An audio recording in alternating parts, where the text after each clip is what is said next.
Hey everybody. I hope everybody's doing okay.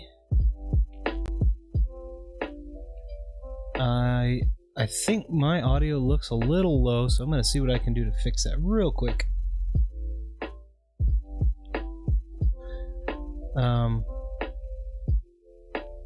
Just trying something to help kind of make the audio sound a little clearer. And I thought that this might answer that question, so let me go ahead and fade the music out.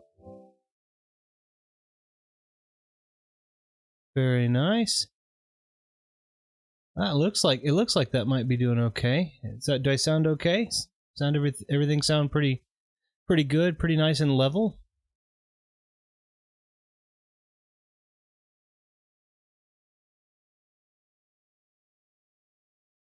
If everything sounds good to you, I'm good. Just move the slider up a little bit. I was noticing last time when I was doing the playing the game that I was having some issue with like crackling and popping, and when I talked, this kind of nasty hiss sound came out, and I didn't like that. So I want to make sure the audio is really good. And I've explained this. I think I've explained this before, but I'll just do it in again. Let me move that real quick. Push that button. I'm going to take a quick listen to my stuff, so forgive me for just a moment.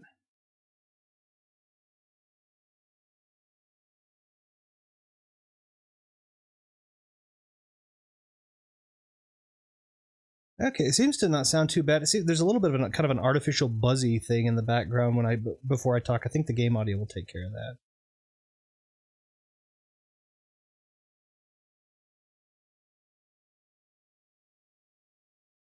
So okay, I think this will work. I like to be really. 1 second. I like to be really particular when it comes to my audio because, again, some people may be coming to watch it, but with streams, a lot of times they're really chill, and a lot of people aren't actually watching them. They're just kind of lurking and doing their own thing. And I want it to be a good experience for them too. So that's why I put so much focus on trying to make the audio as tip-top as I possibly can. Let's see. Sounds good. Okay, perfect. Thank you. Also, I'm excited hearing that you're going to be working on your channel. I'm actually pretty darn excited about that. Let's see if that's cool. Let me get caught up real quick, and then I will do I will start back into the game and kind of give a recap and some other kind of cool tidbits.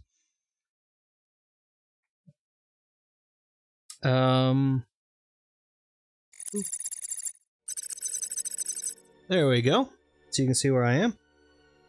I'm excited, though, to know that you're going to be working on your channel. I am excited to see what comes of that. It's going to be great. It's going to be awesome. You see, just been looking and reading about all these live stream services. These live service games that have been recently announced to be shutting down. One game, Rumbleverse, has only been out for about 6 months. A lot of the services are also having issues. It's not really easy to sustain an all-digital business model and still get everything that you want out of it. I think that's a big problem for a lot of people. At least in my experience, that's a lot of what we're seeing. The whole Netflix debacle, online services, EULAs, all that kind of good stuff. It's all kind of going out the window. I just don't think it's sustainable unless you're Fortnite, Apex, or COD. It seems destined to fail. Well, and even those will inevitably fail eventually. Like, this is the thing that I've realized more and more, is the more that I play new games, and don't get me wrong, there are great new games I'm excited about. Obviously, we talked about Hogwarts Legacy, which I will probably try my hand at. I'm certainly excited about Jedi Survivor, which is coming out in April now. Like, those are games I'm excited about, but one of the things I mentioned, and I think in the last stream, is that a lot of those single player games are now falling in the EULA online sustainability trap. Because there are so many rule sets that are being enforced that people don't want to be a part of, and they're giving up on them. And even owning the game itself doesn't guarantee that you own the game. It's essentially you owning a license, a physical license to play a game that can be denied to you for any reason at any time if you break their end user license agreement. And so I find myself more often gravitating towards retro. And trust me, I've got more than enough to last me for a couple hundred years here. So, the NES had 800 and some odd games. The SNES had like 700 games. The Sega Genesis had tons of them. Heck, the Wii. I bought a Wii game. I buy Wii games, man.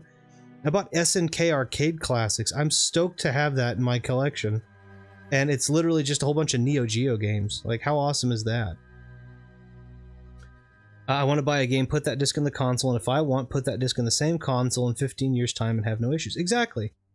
And we started seeing that. I remember I was working in the gaming industry at the time, but we saw that with MAG, the game MAG, M-A-G. That was one that was kind of up and down really quickly, and we started seeing that. And the problem with MAG was it was an online-only game. So in addition to being an online-only game, you also had... it was completely reliant on the servers, essentially. Yeah, I remember. Yeah, exactly. And it was up and down so quickly. So, yeah, the state of gaming, like this game right here, is in some way is playing the same way as the license, right? This is a digital game that they have on their platform, but I put my disc in. I didn't have to buy it again. I put my disc in, and it's playing it. The benefit to me is that I'm playing it in HD. However, if that fails, I'll just put it in my original Xbox, which happens to be sitting right next to that one, this one, and I'll play the game in SD. I'll go buy some aftermarket upscale cables if I have to. I don't care. I'll put the extra money in once so that I don't have to keep paying for this over and over and over again. So, I have no issue with online-only games. I just worry for their sustainability. I honestly think a lot of people won't buy games now either. They want everything for free or on a server. That's true. That's true. And that's the problem. Like, I love part of the fun thing about being a gamer for me, and again, other people may disagree, is the collecting. When I was growing up, you didn't have digital services. You didn't have internet. You didn't have, you didn't have all of those things. And so some of the games that I remember playing, and I think everybody does, obviously I played Pong, a lot of Pong. I played Pitfall for the Atari 2600, which I'll always mention as one of my first and favorite games. I still have my copy setting up on a shelf. And I now have a device. This is cool. I don't have all the cables, and that's my only problem. But right now I actually have a device, an Intellivision 2 with an Atari 2600 attachment that I can, that I'm going to be able to run into a VCR, that I'm going to be able to run to my SD, that I'm going to be able to run to my HD, that I'm going to be able to play. So eventually, my point being is, I need to buy like $15 worth of cables, and I just got to make sure they're the right cables. I'm going to be able to play Pitfall here for you guys on the channel. And you guys may not care about that, but boy, I'm going to have some fun. And I hope you guys will come and pay at least a visit and we'll talk. But, I'll play Pitfall for literally, play a couple of, I'll do like an Atari stream. I'll play like Pitfall, and I'll play, I loved Asteroids. I loved Centipede, Space Invaders, like all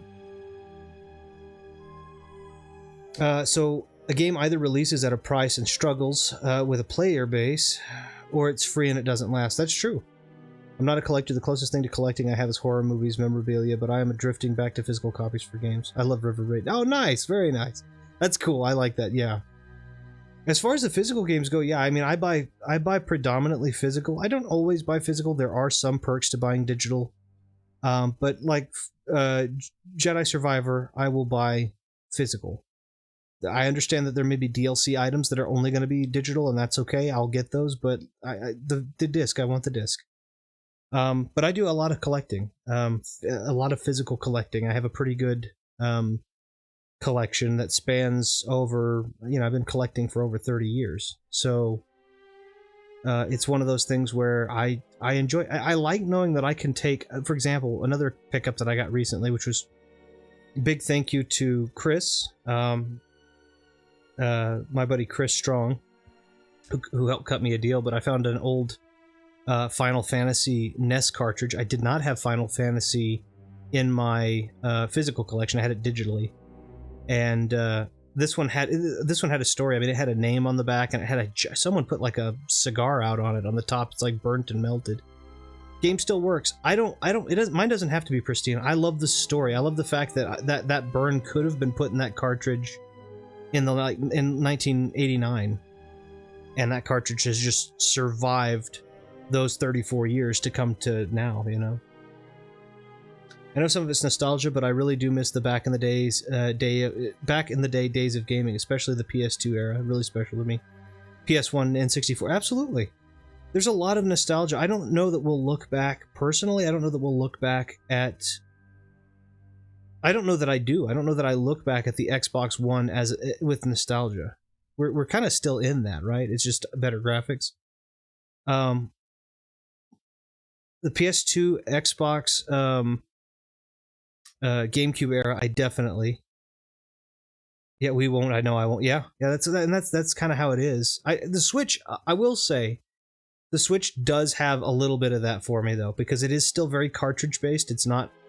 There are some digital entanglements that I'm not keen on, but I will say I do think that I do think the Switch does that for me. I do think the Switch does kind of hit that nostalgia pocket for me. Or it will, at least when the time comes. I mean, obviously it only came out in 2017, so it's not that old. It's going on its 6th year. I love my PS5 and Series X, but the same exactly, everything's too accessible, it's too quick, and it's also too, like, you don't own it. So it's too accessible, but then it's also too accessible for the companies to take it back. I do like the idea. I mean, I love this game. I love this game, and this is part of the nostalgia, and this is, like, again, if they shut my Xbox Series X off right now, it wouldn't make a difference. I would just go and pop this into the original Xbox, and they couldn't do anything about it. And I like that. I like knowing that I can play that game that I bought, 20 years ago. And do that. But like, yeah, even now I'm staring at a collection of games that are NES and SNES on the shelves that I could pull. No internet connection required. I just pop that cartridge inside of a console and I can play that game. It's not HD and I don't need it to be. There's too much too. I know it's a first world problem, but I really do think a lot of the nostalgia and connections with the old games are because we spent more time with them. That's true. Now there are 400 options within a second on these services. We can jump around so many games. I agree with that. I also think that we don't allow ourselves to get invested because we're so worried about it passing you by. Like 5 or 6 games are going to leave Game Pass, and now you feel like you need to play those 5 or 6 before they leave, versus the one game that you own that you're playing, and you're like, but it'll be here later. And you're enticed to go play those other ones. My advice is just buy those other games too. Like, I look back and I know that I'm a little guilty of this too. Like, I do jump around some and play a lot of different games, but it also is a matter of interest. And generally, if I'm jumping around, they're games I've already passed a couple of times, and so some of the novelty is a little off. You literally just explained why I don't like services. Yeah, well, I'm glad. I'm glad I covered it. I just like on this channel, I've jumped across a couple of games. Like I played Rygar. That was a request, obviously. But I've played KotOR, and I know we were still working on like Borderlands, and we were still working on Jedi, and we were still working on Jedi Fallen Order and Super Mario. But these are all games that I've passed, and I know the ending too. So that is more thematic, right? That's more me just trying to fit the theme of what people are more interested in watching or what I want to play that day. Like I've passed KotOR 2. I can say with full confidence I've passed KotOR 2 over 300 times. I've passed KotOR 1 easily, 6 times more than that. I know how they end. I know their light side, their dark side. I know a lot of their options. I don't know everything perfectly, but I'm pretty darn close. So, to me, it's just, am I going to have more fun? I've passed Jedi Fallen Order several times. I've played Super Mario 64 since it came out in 96, So, like, these are games I've played. I don't mind switching around. Order of Ecclesia is my favorite Castlevania. I know I've got Order of Ecclesia. I stopped for a bit just because I was in a Star Wars mood. I know how Order of Ecclesia ends. I know how to play it. It's just I was in a Star Wars mood. So the jumping around, I could still get better on that, but I also am not jumping around because I feel like I'm going to lose it. I know I own Order of Ecclesia. I can always go back to it. I know I own, Fallen Order is an exception, but I know I own all of the rest of them.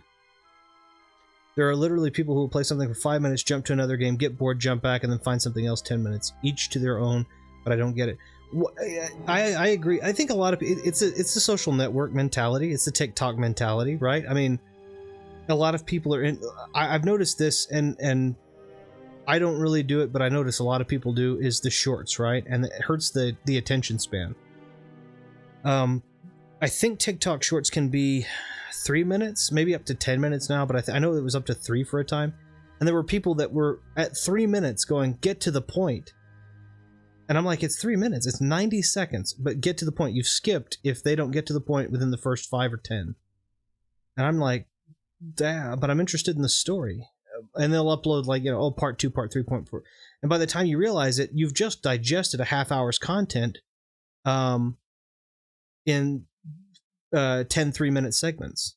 And you're like, what the heck? So why not just watch the whole 30-minute thing? Anyway.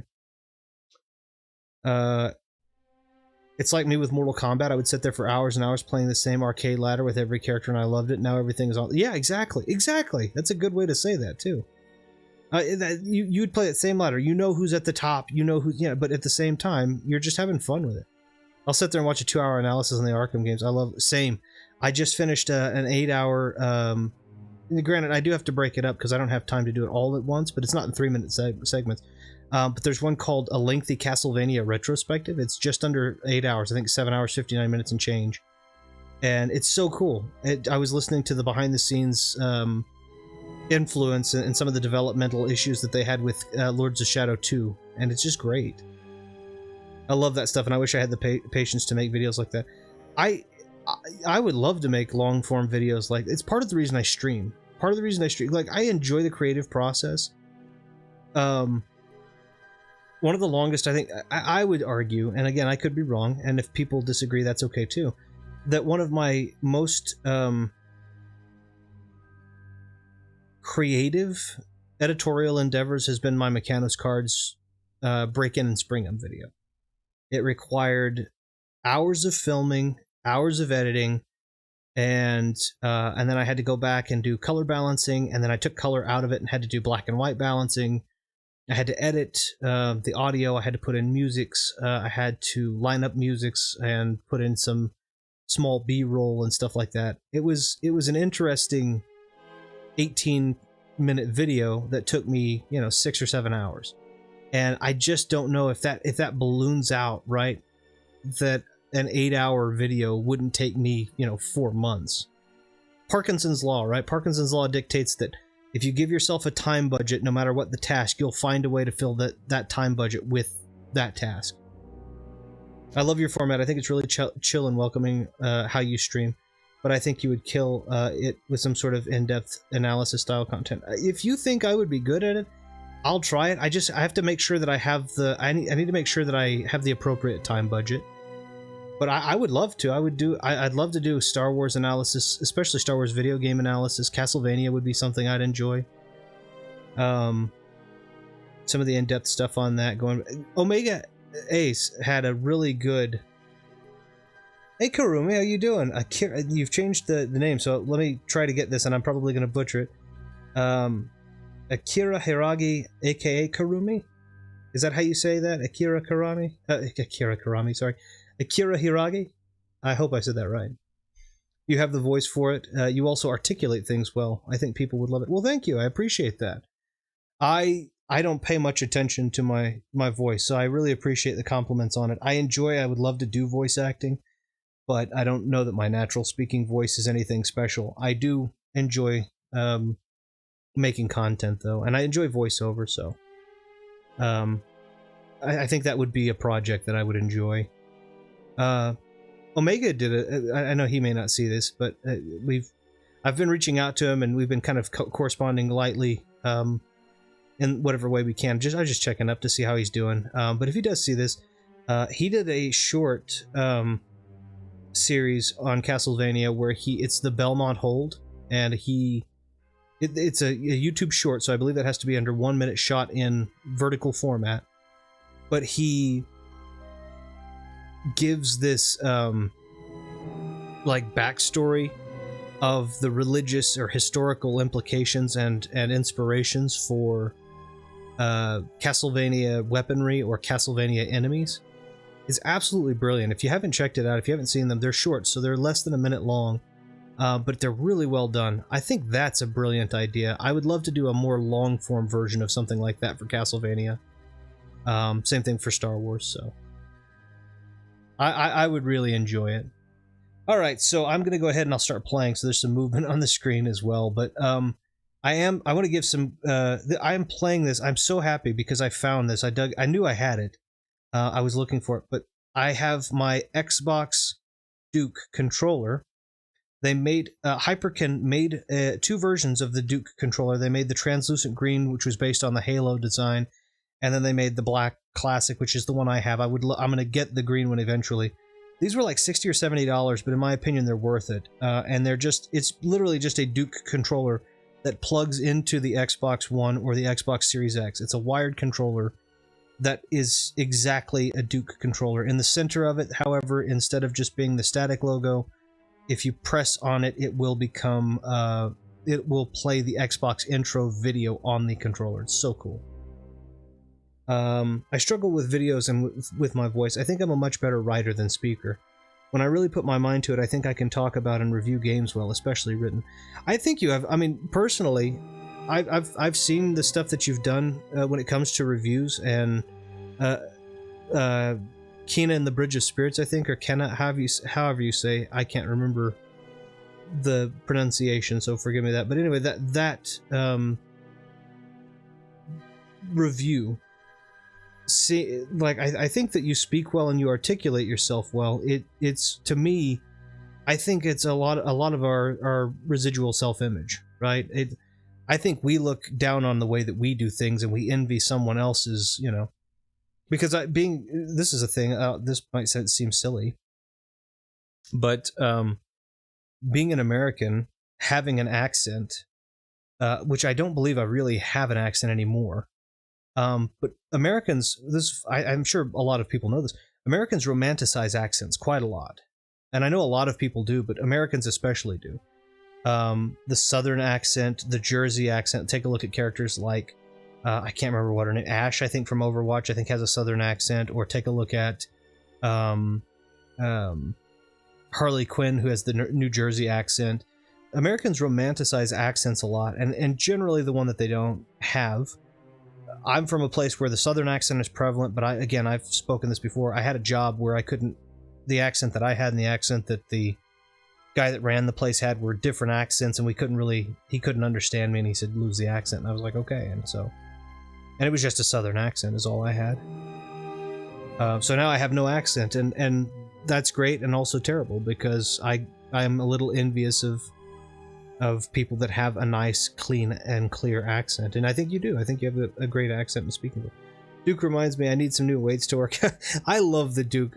So the Duke controller was actually the second largest controller. There is a larger controller called the Power Pad, which I do own, but I don't have one that plugs into the new generation consoles.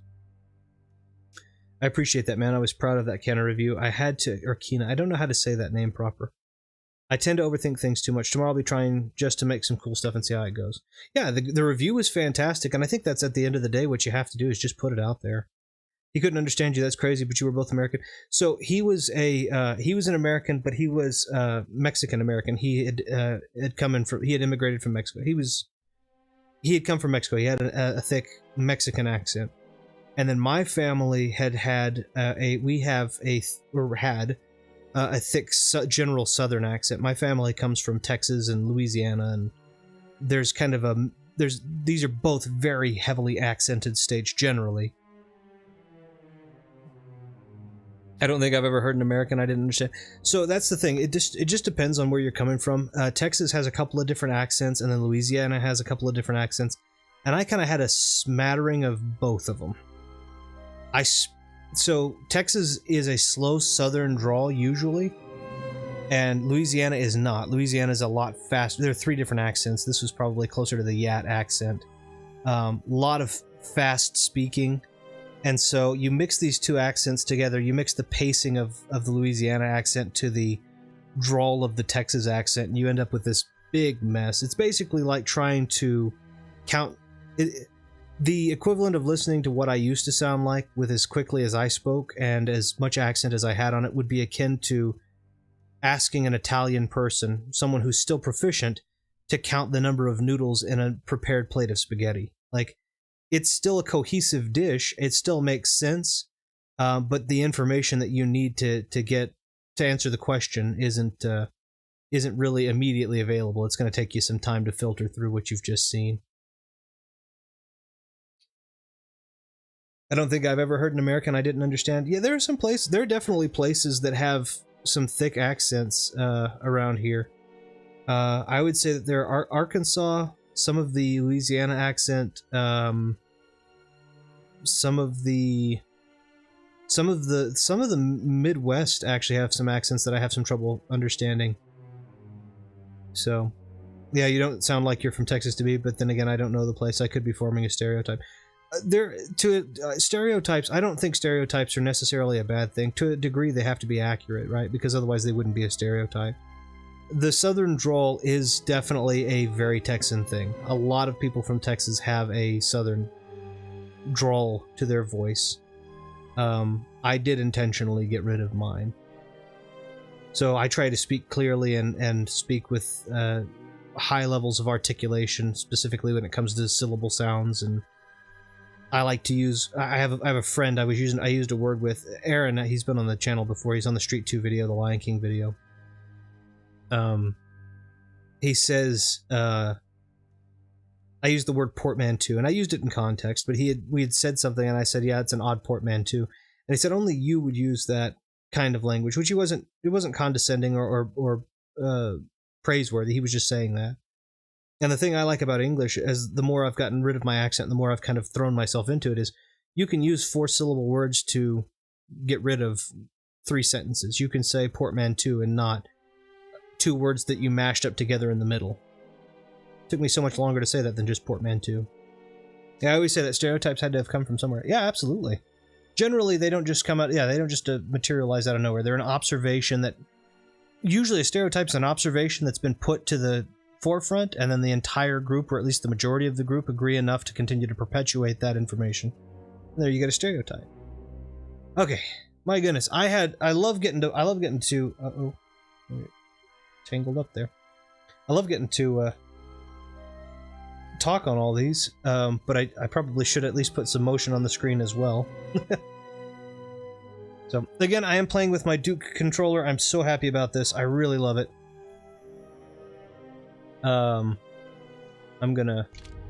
It works really well. It feels really good in the hand. It's just nice. English people love tea. Well, yeah, I would say, yeah, well, I mean, and oh, hold on, let me. There's also a thing where you don't need to be offended by being stereotyped to an extent. Like, you can correct one. One of the stereotypes of the South is that so tea in the South is different than tea most other places, right? Tea, I think, in Europe is predominantly served hot, but you can ask for it iced. In America, in the United States of America, it's predominantly served iced, but you can't ask for it hot. But in the South, there is a special way, and it's assumed that you're going to want sweet tea. So that is iced black tea that is just drowned in sugar. And it's a drink that everybody seems to love. I'll even dabble in it on occasion. I don't usually like sugar. I'll usually put a sweetener in there instead, like a stevia. I like iced stevia, sweet, and vanilla tea. That's what I like to drink on occasion if I want to treat myself. So, and that's an odd thing, but same thing with like fried chicken. That's a Southern thing. Southern people like fried chicken, cornbread, and sweet tea, and that's a Southern thing, but it's not untrue. A lot of us do love those things. Including myself to some extent. Obviously not to the extent where I'm going to be super unhealthy, but I do enjoy them. Speaking of tea, right now I have a black raspberry tea. It is not sugar laden, so I'm excited about that. Okay, Sokalinu TS. Okay, I will answer. Excuse me, you have a caller. Moza. representing the Ithorian planet restoration interests on Telos. Lieutenant Grenz cleared him if you'd like to speak with him. I guess. I don't kind of really want to, but... He says he wishes to speak with you on behalf of Chodo Habat. That's all he will say. He wants to restore the planet. Fine. Send him in, I guess. I'll let him in now. You get 2 phone calls when you're in the room here, and it's not like a prison cell. Like, they call you. I know.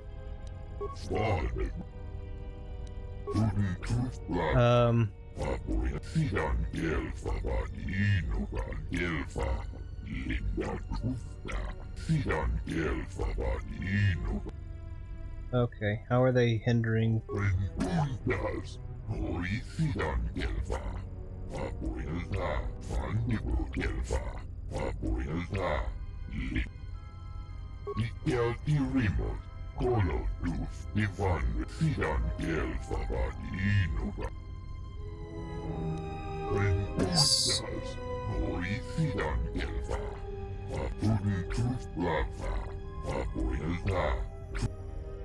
Okay, well, that's fine.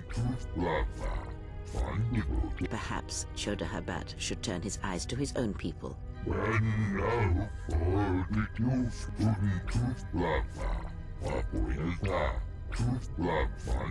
to the authority. Okay. I'll consider it.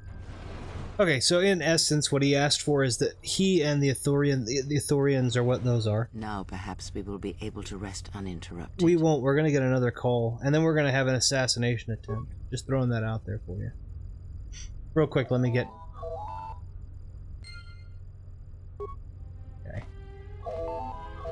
Gonna just set in the console for just a second. Zerka Corporation, Citadel Branch.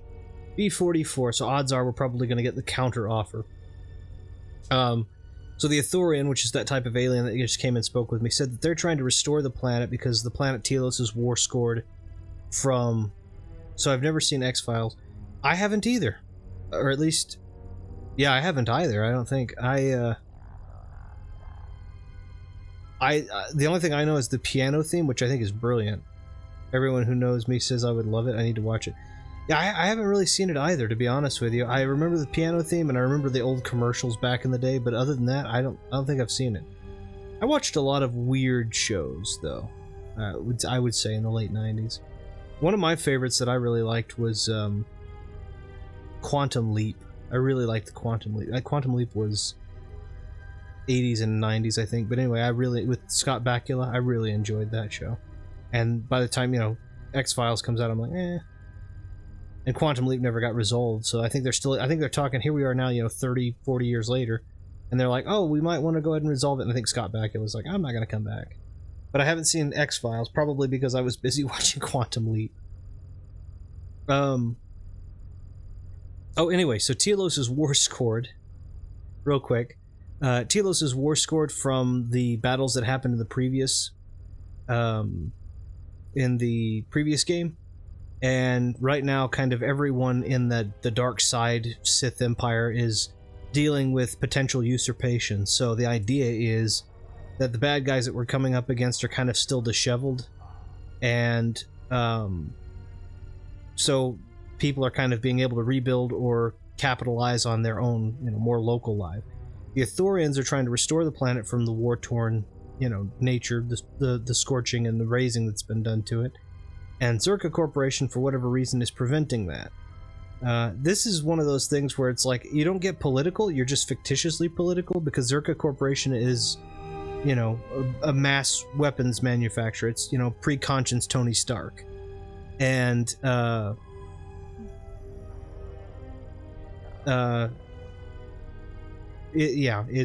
there's all kinds of stuff. There's a dark side and the light. Is there a neutral, and who's been in it? You asked the perfect question.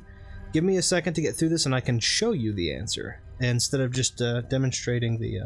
There have been a couple of Jedi that are specifically in that neutral, and I'll name 2 from the movies, and I'll demonstrate 1 from here, and I'll demonstrate 1, or I'll name 1 from KotOR 1 as well. But I'm going to go ahead and accept this call real quick so I can get it. It's Babu Frick. Babu Frick is... I don't think he's gray. I think he's pretty light-sided. I'm excited to see what happens with them in The Mandalorian 3, though. A lot of people are saying Mando Season 3 doesn't look good. I think it looks I think it looks alright. I'm excited for it. I'm not excited about the Cara Dune recasting. That's kind of... I think that's, you know, that's dumb. But other than that, I'm excited. Alright, let's see. Good day. I am B4D4, Administrative Assistant for Zerka Corporation's Citadel Station branch. I am attempting to connect you with Executive Officer Jana Lorso. May I put you through? You can, but I don't... What does she want? I am sorry, but I do not know. I am only her Administrative Assistant. May I put you through? I'll listen. Thank you. I will connect you now. Good day. Thank you for accepting my call. As my assistant no doubt informed you, I am Jana Lorso. I think at this point, the whole Star Wars discussion has become such a negative thing on social media that it's best, like all things, to just form your own opinion. I think that's the problem that I have. And this has been a continuation of an issue that they've had since the beginning of, or since the beginnings of the sequel trilogy. Is like when 8 was coming out. When 8 came out, nobody went and watched Solo.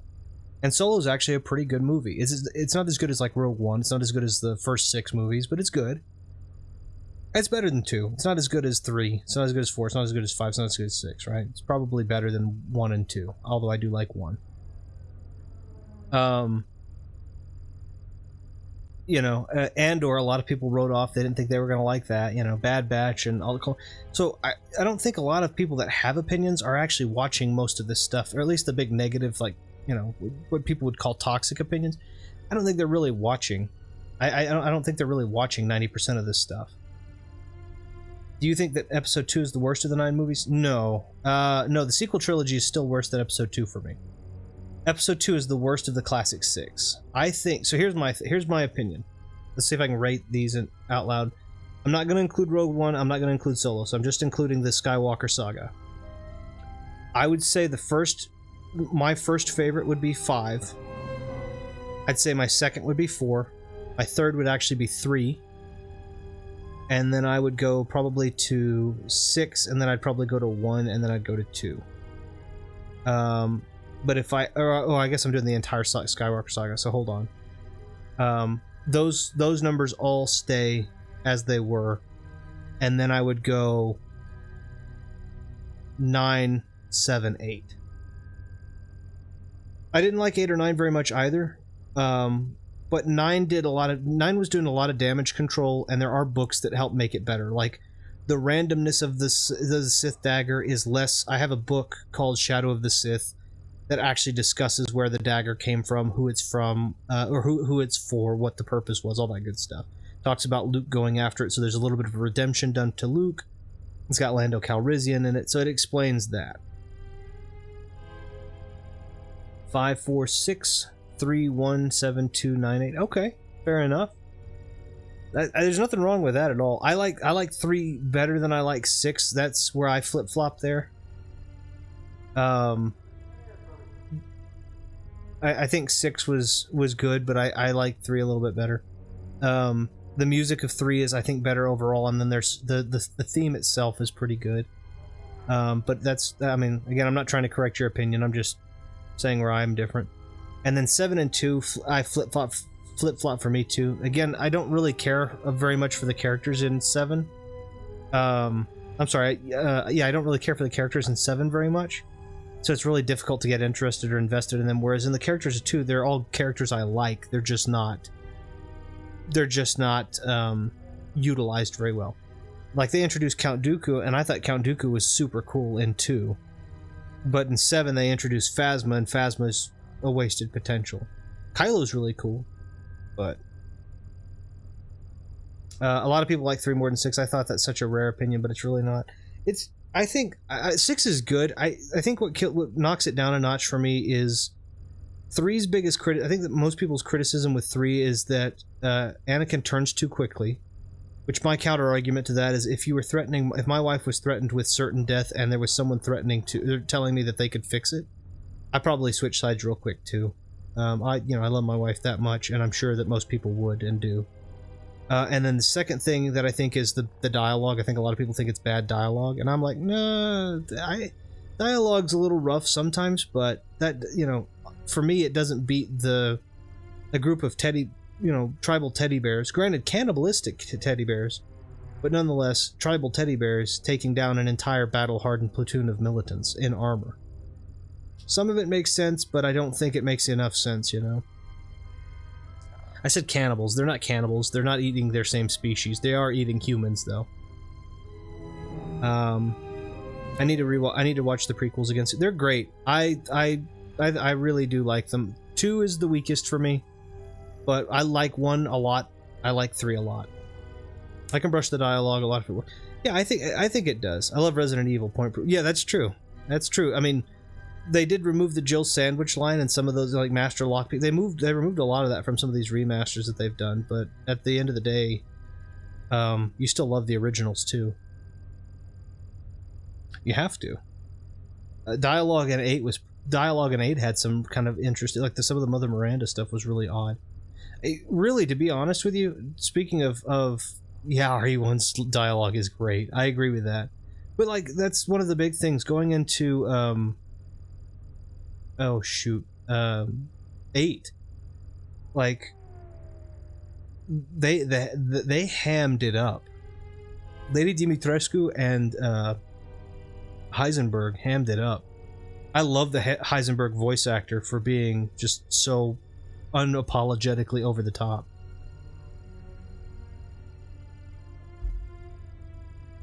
I understand that you were approached by an Ithorian earlier. Doubtless he tried to obtain your help, attempting to purchase it with imposed guilt and veiled threats. No. Oh, and I suppose he didn't mention the exchange, helping you with any problems here? In other words, the Ithorians won't... I love Resident Evil 8 so much. It's a fun blend of horror as a whole. It's like a fun roller coaster of different styles in the show. Oh, it was brilliant. I really thought 8 was great. In this case, literally. The dollhouse sequence was amazing. And you know, again, I'm not spoiling anything. I know this game's a couple years old now, but like, the dollhouse sequence is really probably an apex for me. But then you also had like a mech fighter towards the end, which was really epic. And and then you had what to me felt more like classic, or more classic, like Resident Evil 4-ish, with the water battle. And I say water. There's not water. The water's been drained, but you know what I'm saying. They did a really good job. And then you have, you know, vampires and lichens, and I mean, they did a great job. But Heisenberg, the voice actor and the stuff that Heisenberg said, I just love that. You really don't want to know what's down there, and he's got this like, it's very Dante from Devil May Cry. It's basically Capcom saying, "Oh, you love all this run and hide, you know, nowadays. Watch this." And just outdid, yeah. Well, because it made you feel like it did what. So the game I think that revolutionized the run and hide, right, is I think most people would argue that this is probably Amnesia did it the best, and I would agree with that. Amnesia revolutionized the hide and seek. It had been done prior. It has been done since, but I would argue that their version of it absolutely is just set a new bar. I think it set such a because you still have the classic puzzle. Yeah, it's Amnesia. I think Outlast is great. Outlast is really good, but I didn't feel as helpless in Outlast. Same thing with not Evil Dead. I can't think of what it is now. It was, shoot, I can't think about it. I'll think. But anyway, it's there are 2 of them. There are 2 of the games, and I can't think of them. I can't think of the name. Outlast 1 is really... Yeah, it is. It's so good. And I think Whistleblower is really good, too. Honestly. Really shined with its... Yeah, I agree. It does have some... There are some additional dark story points in there that they added that I was like, that's dark. Alien Isolation is great, too. Well, yeah, matter. agreed. My apologies. I never intended to waste your time discussing Ithorians. I do definitely enjoy the horror game genre quite a bit. I actually had a buddy, big guy, call him Tank, because of his size. He's a smart guy too. And when I remember back when I got Outlast, he was rooming up at my house. So I bought a house. Obviously, I still own it, but he was having some trouble, so he was living here with me. And I said, hey, you know, let's go. So the way I have it set up is I have a retro room, and then he had a bedroom on the retro room side of the house, and of course my bedroom's on the other side. It's kind of its own thing. It's an isolate bedroom. And I was like, let's go into the retro room, and we'll try to get some Outlast footage. And he refused openly. He's like, no, I don't even know if I want to be in my room, which was just across the hall. I was like, okay. Outlast 2 went a bit too try-hard with its shock value. It's not a bad game. I think it's just nowhere near as good as the first. Great setting. Yeah, I agree. I think the Outlast games are phenomenal horror games. I don't know what game I would put if I had to pick a horror game. If I had to pick one horror game, I know that the horror game that I would pick would not appeal to most people. If I had to pick one great horror game, that's a question I'm going to pose then to the chat and to you, Ash, as well. If you had to pick one horror game that you felt like encapsulated the pinnacle of spooky, scary, you know, what would that be? You only get to pick one, so it's not you can't pick like Outlast and then include all of it. It's just got to be, you know. But I believe you're a person of influence, someone I'd like on my side, rather than aiding the Ithorians, whose quasi-mysticism and bumbling foolishness is standing in the way of progress and profit. I'm not asking for your help, though. I'm offering you a job. Work for Zerka and be handsomely rewarded. You'd be helping yourself. If you're interested, please visit our offices here in Residential 082.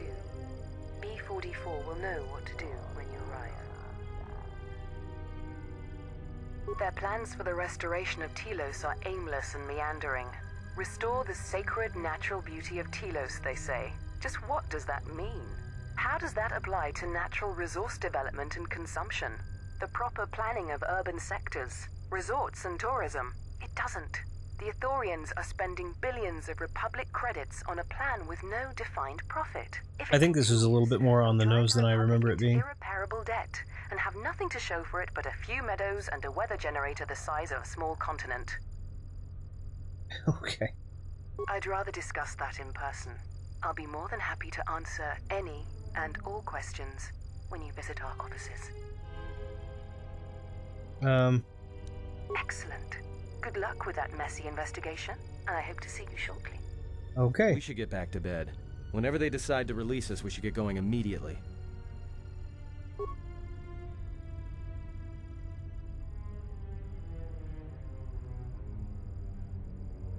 Explain something. I'm not actually sleeping. I'm just kind of. I'm just kind of there. To indulge you. If he served in the war, well, Jedi are supposed to be tough, capable.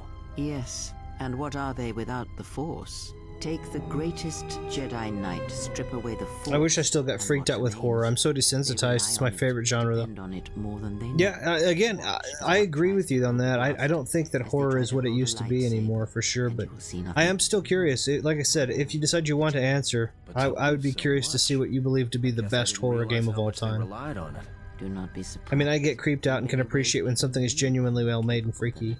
Well, I think that, like, for example, Resident Evil, the Dollhouse section, like, none of that was scary, except for the fact that it made you feel like there was something at stake. So you're not scared. They did a good job of emulating that, because you're not scared of the baby thing. You're scared. You're not scared of any of the. You're not scared of the dark. But there's a stake. You don't want to get captured by that thing, because now you're going to have to, you know, so they do a good job of marrying real life consequence with freaky imagery.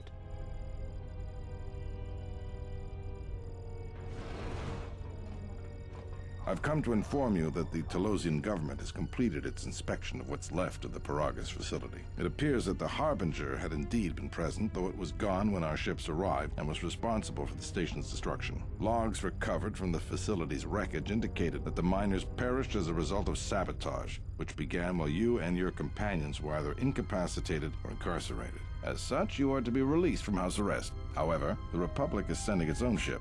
They have insisted that you remain on station for the duration of their search. Which we don't want to do. To further investigate the station's destruction and search for their missing ship, the Harbinger. Okay, but that doesn't have anything to do with me. The Sojourn is already en route, likely not more than a few standard days. Feel free to use these quarters during your stay. The vessel's IND is complete. Please visit the TSF station and entertainment module 081 to complete the necessary paperwork at the front desk. The Ebon Hawk should be transferred from the impound docks by the time you're free to leave. After filling out the paperwork, it'll be transferred with your ship along with your confiscated weapons and armor. Alright, well thanks, Gren, for nothing. Okay. Oh man, sorry, I missed that. I went to get some food. For me, Silent Hill 2 is probably the best pure horror game of all time. Or game ever.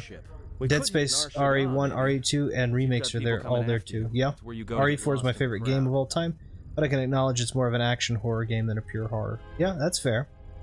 Waxworks still, for me, I think hits that mark really, really well. There was something to me about... So here's... I'm going to maybe give an unpopular thing. Let's see how long real quick. It is difficult to say. I feel we came to Telos for a reason, but we may have spent too much time here already. Even if the Harbinger was destroyed at Paragus, more Sith could already be on their way. Still, there is a chance we might learn of other Jedi here on the planet's surface. Jedi who might help us restore your abilities, or sever the link between us. Well, what do you think?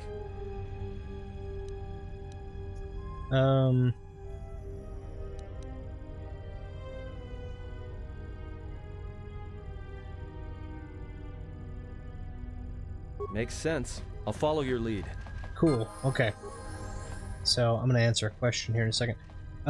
So Waxworks to me is still remains one of the bigger horrors. And again, this might be controversial, but I think the more detail that gets put into these kinds of scary, spooky things, I think the more easy it is to dismiss it. So when, like Gears of War, when you're curb stomping enemies into just guts and entrails, and I know that's not a horror game, but at the same time, same situation occurs when you're playing Dead Space, same situation occurs when you're playing a lot of these horror games. You're seeing the kind of horrific cut-ups and all this other stuff. To me, that's not as scary as just seeing still pixel art imagery, especially when the pixel art is highly detailed. And Waxworks does such a good job of finding some of the more uncomfortable phobias and addressing those phobias. And so Waxworks, in that particular instance, you see some of the standard death screen, but they like, your character always feels capable. Like Isaac Clarke feels capable. Leon Kennedy feels capable. In Waxworks, you're just some random guy. There's no police training, there's no engineering armor suit welder's mask with rivet gun, there's none of that kind of stuff. It's a random guy, it's his cousin, he's not combat trained, he's Joe Everyman, and he's got to go and fight, throughout time. And they found images that had this almost phobic sense, where each one would kind of encapsulate a phobia. They had tryptophobia, where literal hives of bees and bugs coming out of you was an image. They had chronophobia, being prematurely aged to death, so that's obviously one I don't like. They had they have regular killings, lacerations, stabbings, beheadings, hangings, asphyxiations, clawings, zombifications. I mean, think about anything you could possibly be afraid of, and they've made a kill screen for it. It is a way you can die. A trend I don't like in horror films nowadays is these artsy slow burn movies that for some reason get praised beyond belief, and I do not understand the hype. No, I agree. I don't disagree with that. I think you fall into a trend when you find one successful video, and then you decide to emulate that, and that emulation becomes the standard. I love some slower horror, but it's not a case if I'm bored, make me jump. I can appreciate slow horror. So much of it nowadays gets praised as a masterpiece, but does nothing incredible. Well, the thing about slow horror is I think that they're like, The Witch is a great example of a very slow, more recent horror movie that I love.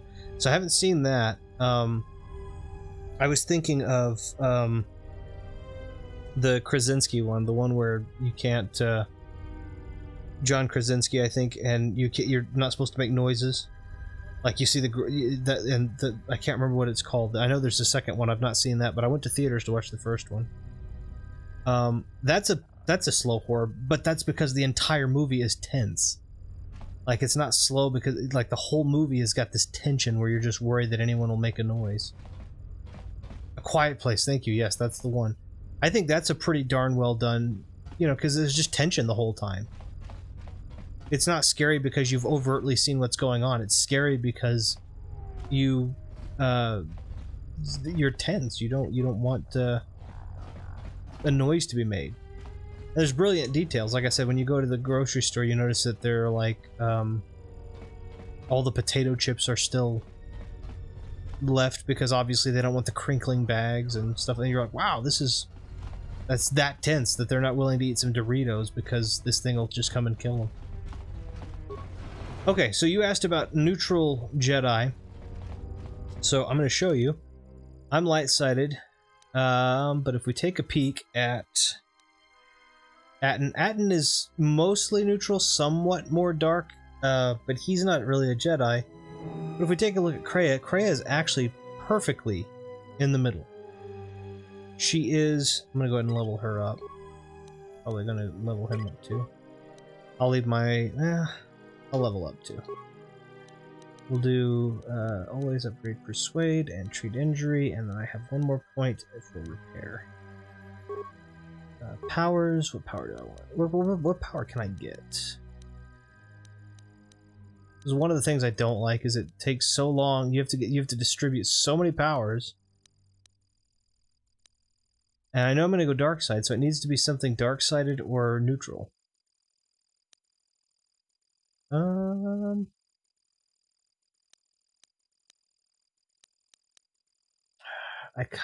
think I'm gonna do Force Scream. Yeah, Force Scream. Kreia looks evil though. So Kreia is neutral. You can see she is completely neutral. She does have her hood over her eyes. She's blind. I'll show you. This is something cool too. More detail. She's blind, so she keeps her hood to cover her eyes. But if you take a look, you can actually go into first person by clicking the right thumbstick, and you can see through my eyes. If I switch over to Atten, I can see through his eyes. But if I switch to Kreia, she's blind, so I can't actually see. So this is just how she senses things, because she is blind. So she can sense that I'm kind of good, and she can sense that through this door is a probably well-intentioned individual. I thought that was a really cool, and it's something that I can learn to do in there too, but like whoever's in there is a... Say the word. What is it? There is someone in there that is generally light-sided or a good person. In canon, I know it's well loved why this game is considered not as good. Why is this game not considered as good as the first? So there's a couple of reasons, right? This game is not considered as good as the first predominantly because it's not made by the same team. BioWare, when they made KotOR 1, expected it to be a self-contained story, and so they made beginning and end, and they put all of their TLC into the focus of it. And the writer that they had was a guy by the name of Drew Karpyshyn, who is also responsible for writing the Mass Effect game, and is also responsible for writing several brilliant Mass Effect and Star Wars books. He's a wonderful author. In fact, arguably has written the most popular and best, most well-received Star Wars books of all time, which are the Darth Bane trilogy. Specifically Darth Bane Path of Destruction, which has received almost unanimous perfect scores across the board. And it is a great book. This one was taken over by Obsidian, who we already know. They do the Outer World and all those other different types of games, right? Fallout. But they didn't have an intention for it to be self-contained. They were believing that it was going to be a trilogy. So this was going to be part 2, and then they were going to tie up 1 through 3 when they made part 3. but they didn't get the green light for 3 for some reason.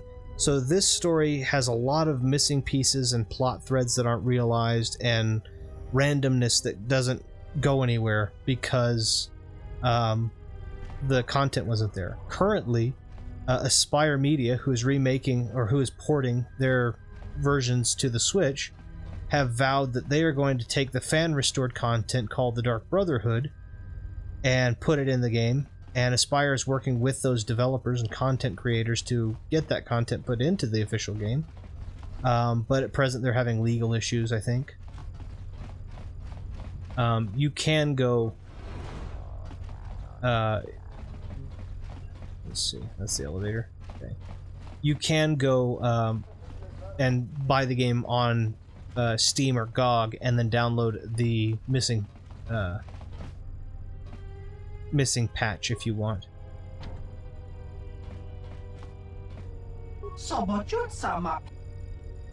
Okay. Oh, I'm not gonna mess with you. It's the exchange.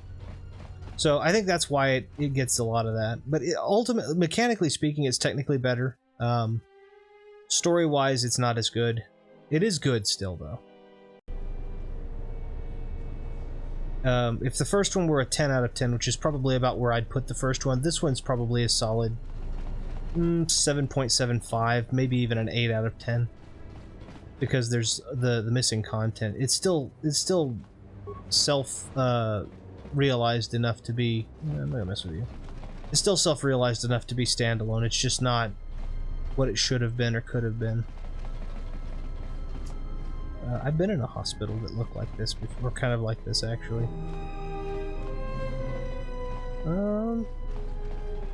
Okay, I gotta remember my way around.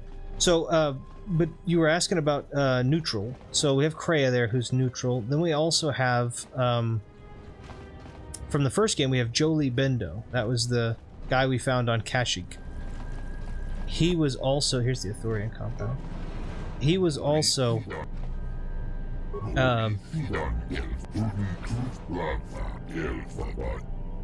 He will be pleasured to see me? I don't like that. I don't like the way you worded that. Anyway, he was neutral, and then from the movies, you would also have Qui-Gon Jinn, and you'd have Mace Windu, which were more neutral than light or dark.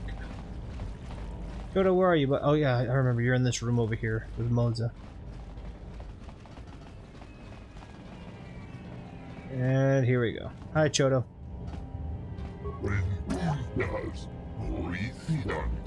I know who you are.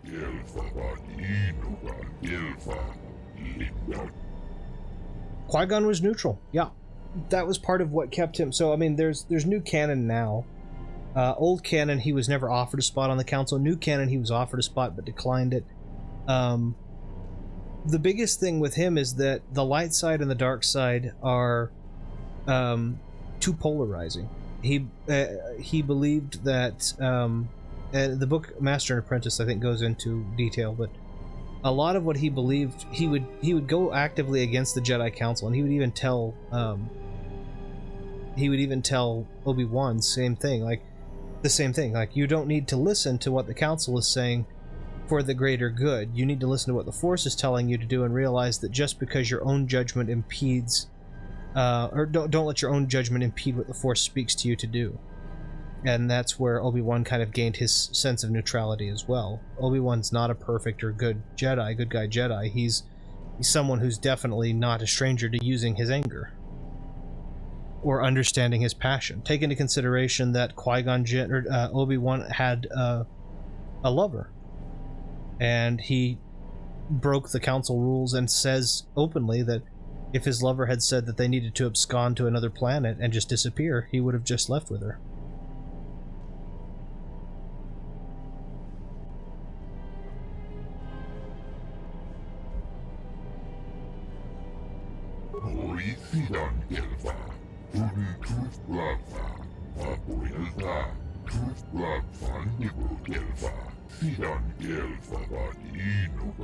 Does old canon, new canon stuff annoy you? Yes, quite a bit, in fact. There's a lot of damage control that's going on right now, which I think helps make new canon better. Excuse me. I don't know why. I took a drink of my tea there. Sorry. I don't know why they felt the need to go back and I don't know why they felt the need to go back and make a new canon to characters that have well-established and good backstories. Luke Skywalker would be among them. Luke Skywalker would be among them. Rey replaces several really good, like, I would rather have had Kyle Katarn and Jan Ors, but we got Rey and Finn and Poe. They did a lot of retconning on the old Sith, which would mean Darth Revan, Darth Bane, Darth Nihilus, all of them.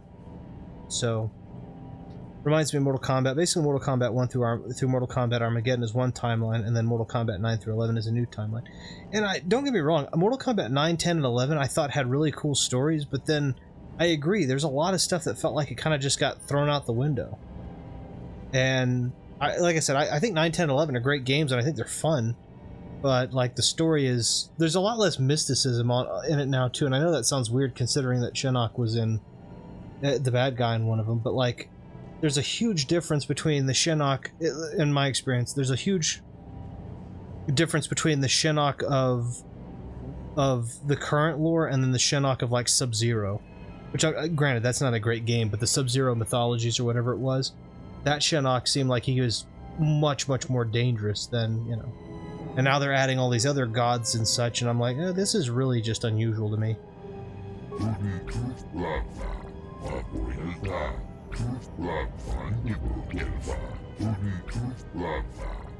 Yeah, I agree with you on that. I completely agree with you. I don't know near as much about it as you do, but from what I do know, I mean, I do have those games. I have played those games. I do understand, and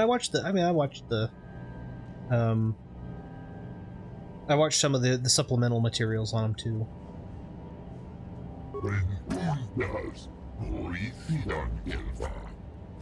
Your speech is filled with maybes and perhaps. You are bold. There's so many realms to explore in the Mortal Kombat universe, and it baffles me why they don't explore them. And that's a lot of what we're kind of getting here. That's a lot of what I get in Star Wars too. So I think we're having the same problem. Let me...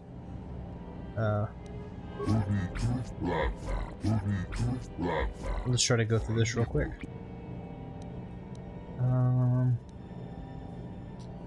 I think they rode themselves into a corner by Mortal Kombat 11, so I really hope Mortal Kombat 12 is somewhat of an actual reboot and goes back to the very first tournament. I think that would be good. Yeah, that's again, that's kind of, and that Star Wars. I think Star Wars is in the same boat as Mortal Kombat with that, just because, not the tournament in Mortal Kombat 1, but even before that, with the Great Kung Lao. That would be really cool. Actually, that would be super cool. I'd love to see some of. I'd love to see it backtrack. That's again, that's where I am with this. Is like, I love Star Wars. I think Star Wars is great, but I also recognize. I also recognize the amount of source material that they just throw. Like, we had Tatooine. If you wanted the Sand Planet, why did you throw Jakku in? Right? We had a Death Star. Why did we need Star Killer Base? You know, we had all of these other things. We had Nar Shaddaa. Why did we get Canto Bight? These are all things we didn't really need. I would have loved Episode 8. I would have loved to see Nar Shaddaa. I would love to see, because Nar Shaddaa is the seedy bar casino place. Why do we need that? Why did we add Canto Bight, the casino planet, when we have Nar Shaddaa, also the casino planet? And a lot more, you know, but it just frustrates me. Let me write Mortal Kombat 12. Oh, that would be fantastic. Man, tell Ed Boon, write a letter to Ed Boon and be like, hey, I just want you to know, you've been sucking your whole life, but I can help. I'll rewrite this.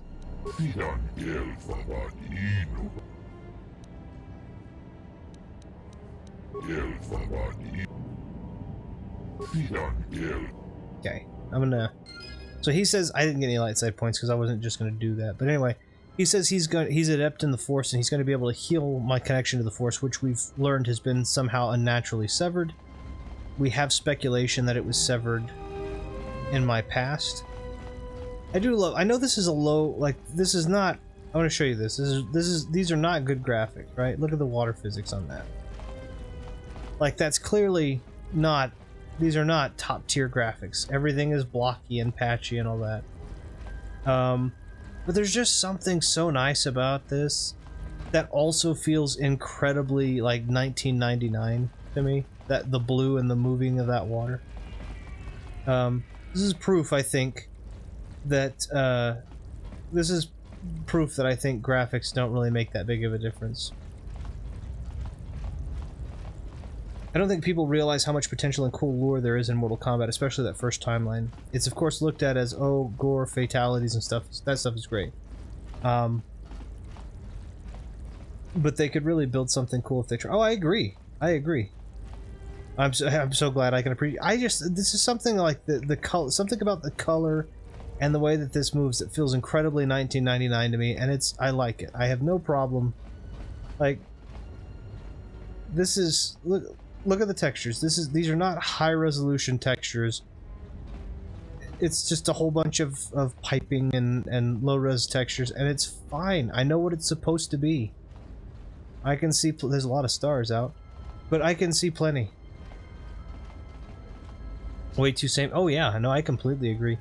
It just there's something also about being able to appreciate the graphics as a nostalgia factor, I think. There was much more personality and charms than most. Yeah, I agree.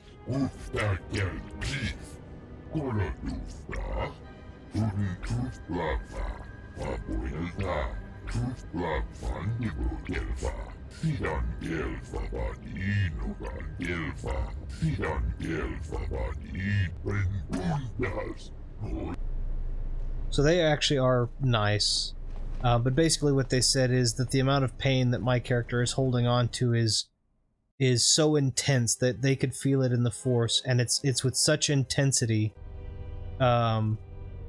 It's with such intensity that they don't know how my character bears it. These aliens really remind me of the Mass Effect ones. Yeah, the Ithorians are actually one of the oldest alien species. They are one of the originals to pop up in the Cantina scene. Yeah, they're one of the original ones to pop up in the Cantina scene in Episode 4. So, but they can remind you of. I don't know which ones they remind you of. Elcor, maybe.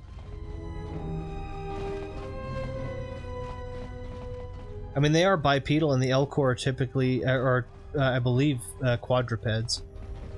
But it seems I can hear like tonal similarities in the voice. But I can't think of what one. You enjoy Mortal Kombat, right? I do. I don't know near as much about it as you do. I would argue that whatever you believe I am to Star Wars is what you are to Mortal Kombat. So. But I do like Mortal Kombat. Gosh dang it. I do enjoy Mortal Kombat.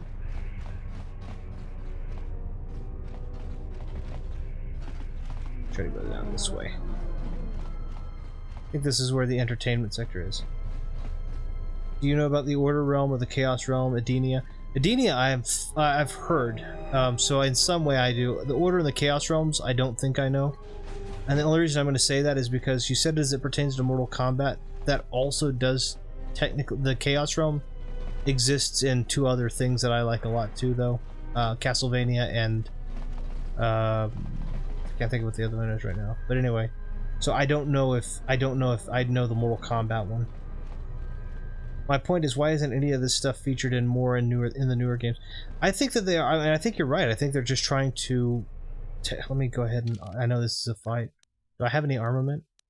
Nope. Fists it is. Man, I don't mean to go off on a rant. No, that's fine.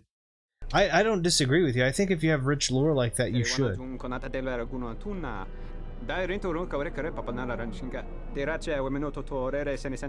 That didn't look like an accident to me or my associate here. It looked like you wanted to make a fool of him.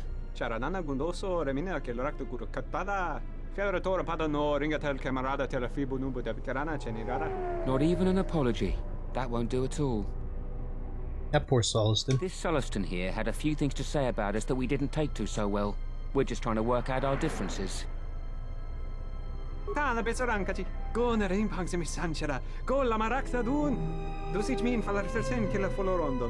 Derantasa beni hulen bensilerente. Dosane gravalantro que wapater tanachingaradana. Teriwana jun konata telera guno tuna. Dairinto run kare papanala ranchinga. Deracha wemenoto. This doesn't have anything to do with you, stranger. Yeah, I'm not gonna let you mess with him. I gotta stay light side Just my up luck. until I get to Someone the who thing. wants to be a hero. Why don't...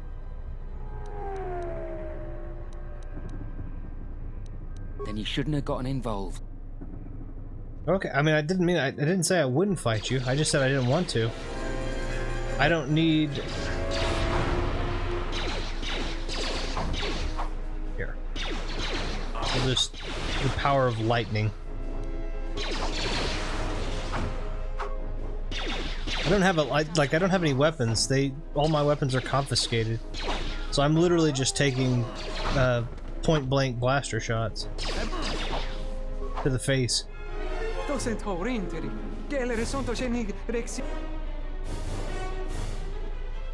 Derinto run to wakare que wapgere bu. Inso telepachanko charanana gundoso remina que loraku.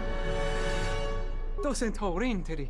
Geler Gosa nekrana nanki. Okay, cool, thank you. I get some. How many did you give me? Hey, 100 credits ain't bad for just randomly saving him. Let's see. I love the newer games in terms of pure gameplay. Mortal Kombat 10 is the best, but the stories definitely could be explored better. You know what? I'm starting to miss too. More silent protagonists. Yeah, silent. Well, so that's kind of what I didn't like about Dead Space. Is in the remake, it seems like Isaac is even less like. Isaac wasn't perfectly silent for the Nina Williams was. Oh, that's cool. I do like Nina. Isaac Clarke was in the first Dead Space. He was much more the silent protagonist. I mean, there were some heres and theres, but then in the remake, he's almost like he was in Dead Space 2, where it was like, I'm gonna like. Dead Space 2, they really made Isaac a guy. Dead Space 1, he was really just this avatar for killing, aliens. I gotta figure out what exactly is going on here. Corin Fault, Doten Het, some random Teolosians. Have you started the Dead? No, I haven't started it yet. I think I want that one physical. And I haven't gotten it yet. I got Anna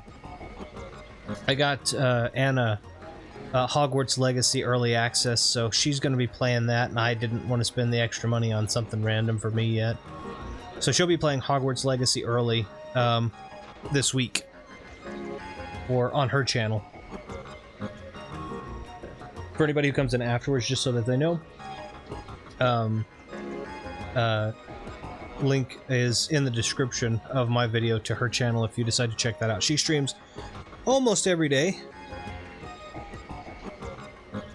There are a couple of ways I think you can do it. I think you can get the 72-hour access version by getting the extra like legendary version, and then I got her. I got it for her even a little bit earlier than that through some reaching out and talking. And I'd never heard of her. Aw, oh, come on. I know you have heard of her. She's a real sweet lady. She does all kinds of great stuff. She likes to just have fun.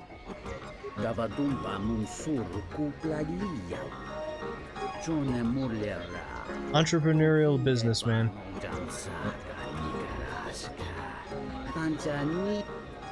Her streams are chill. She's a sweetheart. I mean, obviously that's my wife, so I'm a little biased, but I think she's a sweetheart. She just like that. She's much like me. She just wants to make streams where she's having fun doing her thing. Hold on. Okay, well, I have no idea what Coron Falls. Something I can do for you? Nah. I'm Zerka employee, Citadel Station Branch, number 85. Finally worked my way out of the trenches into it. Then Zerka transferred me here to the Outer Rim, and I wasn't the worst of it either. Now I've got Lorso as my new... Retro's review of Anna about as biased as well, it should be, I think. Yeah, Gianna Lorso. That woman's a... look, forget it. She's my superior, and that's that. She'll screw up soon enough, and then I'll move in for the kill. She's got her hands in too Can we many take her out? Whoa, I think I've had a few too many drinks. I shouldn't be talking to you about this stuff. Just forget it. Can I force persuade him? Ah, dang it. I have the Adden's over there having seizures. Yeah, no, I'm definitely biased, but shouldn't I be? She is my wife, but I do think she is, I do think she's a pretty darn, she's a pretty darn sweet lady. They're playing, Pazak, not Sabak. I like Pazak, by the way. Pazak is a real game you can play. You can actually buy Pazak. I don't understand your problem with the Republic. You can actually buy Pazak decks from Etsy for like 20-30 bucks, and it's really cool. Of course. Yeah, she's sweet. Nothing. In exchange for the blood of our soldiers, the prosperity of Isis has been stripped to decorate dead planets like this. Look, if it weren't for the Republic, you'd all be speaking Mandalorian by now.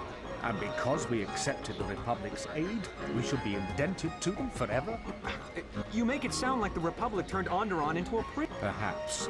Only that the Republic... He doesn't like the Onderonian. We'll go to Onderon in this one, so it's pretty good. Of course. Okay, what is Etsy? Is it legit? Yes, Etsy is legit. Etsy is really cool, in fact. Ah, man, I gotta show something off. I don't know if it's possible for me to do. Hold on. I want to check something. I want to try something. I want to try something real quick. Let me try to see if I can do this. I'm gonna push this in here, so you're gonna hear some mic noise. Sorry. I want to try this because I'm actually really excited to show it off, and it'll be a great demonstration of what Etsy is. That having been said, I don't know if I can properly demonstrate. Let me look something up real quick.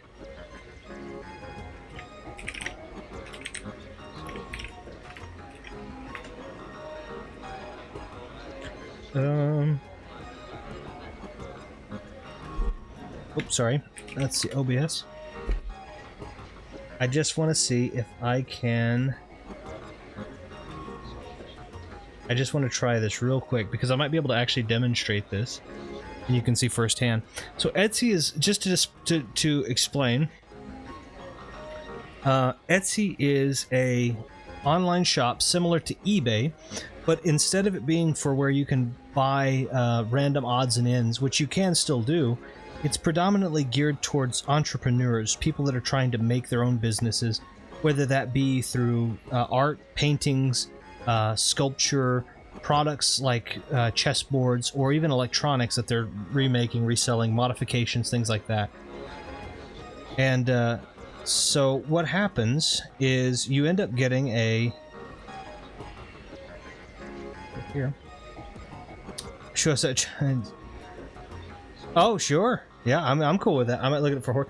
So yeah, horror stuff is on there. They actually have several big name companies that sell on Etsy that sell limited editions of all kinds of cool stuff. Limited editions of miniature replicas, casts and molds of masks, and all kinds of headdress stuff. It's really, really cool. You do. I mean, 9 times out of 10, you're gonna find. I'm not saying you can't get scammed on Etsy, but we've done maybe 100 different transactions over the course of the past several years, and I think we've only gotten scammed on 1. So it's actually really, really cool.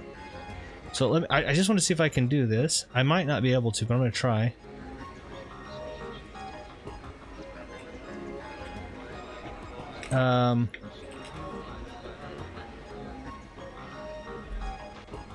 See if it'll let me. If not, it may. I mean, it's possible it may not, but we're gonna try it anyway.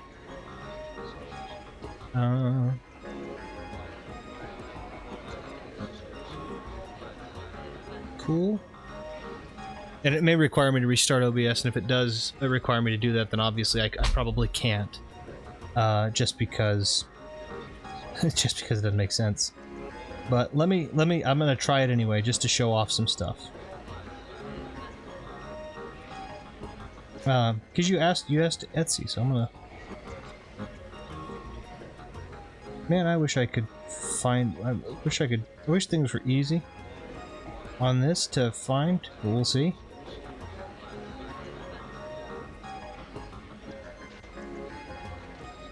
Ha! It's not easy at all.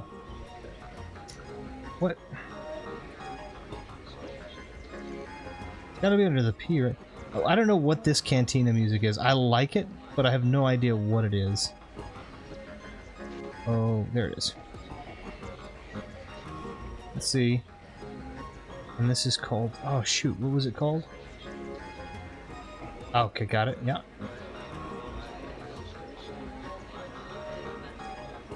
Never a dull moment when you're experimenting with new things here.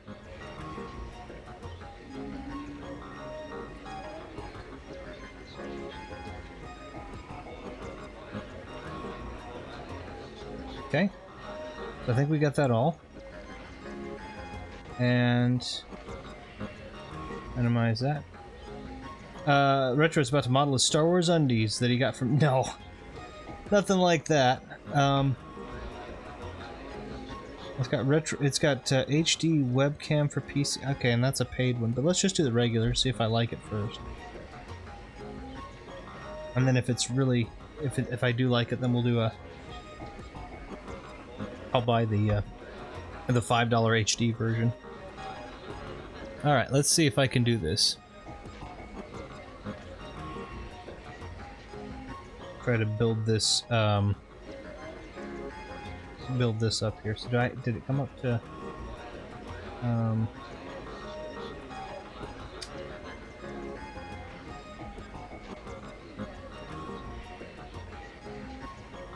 should be in my plugins. Yep. Yep.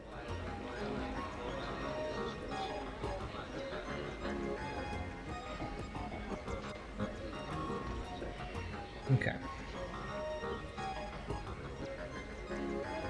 And then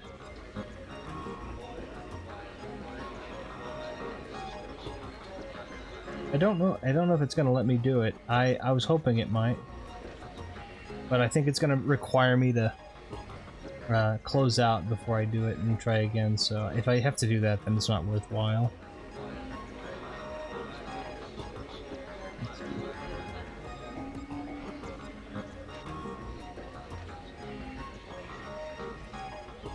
The anticipation. I'm trying to see if it's something I can do. It may not be.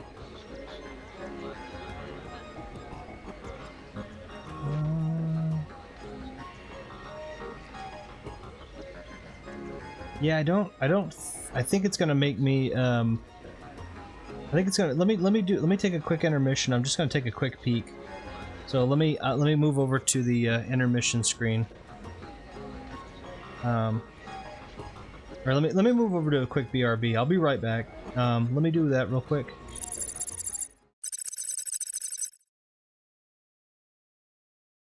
I'll be right back. I'm just gonna play you guys some music for just a second while I check this out. If it doesn't work, it doesn't work, but...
Okay.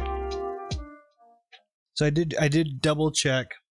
It does look like I have to restart, so I can't do what I want to. So I'll do it next time.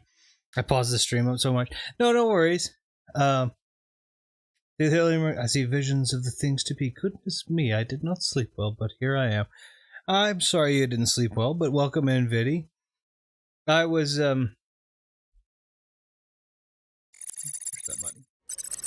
I was checking out to see if I could do it, and it does actually require me to have a do a restart. So I'm going to not for just now, because that would shut down everything else I'm doing. So, but what I was going to show, I'd spoken about this in the previous stream, is I actually got from Etsy, the artist that did the artwork for KotOR, the cover art for the case, Mike Sass. Actually, I actually have 2 pieces of his artwork done, custom numbered, and signed by him from Etsy. He opened up his shop there. He also does it on his shop. He also does it on his online shop. And so I was going to show that off, but I can't, so I will get this all set up so that next time I can do that. I just felt bleh last night. I don't know why. I'm sorry. Also, it seems like Discord messages probably still preventing us from chatting or exchanging files. Yeah, I'll take another look afterwards. Yeah, I found an app to be able to use my phone wirelessly with OBS so that I could show you the stuff. But it does require me to restart. It does require me to restart OBS. So I'm not going to do that yet. Just because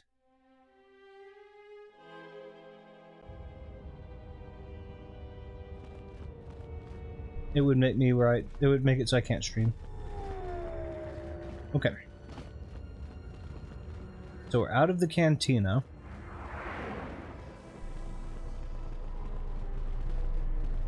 There's a back door, front door. Okay. Okay. So I came in from that way. I have to remember, I don't remember the Telos part real well either.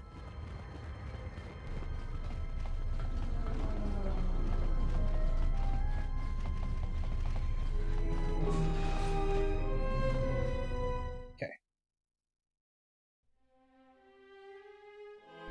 So still a tutorial planet. Kind of. Yeah, so this is the equivalent of Terrace. Dragonix one gestale lorcha jemu mepete rongchoda? Kavanatagalu Kavanamin. No, leave alone. Dragonix one gestale lorcha jemu mepete rongchoda? 250 credits for...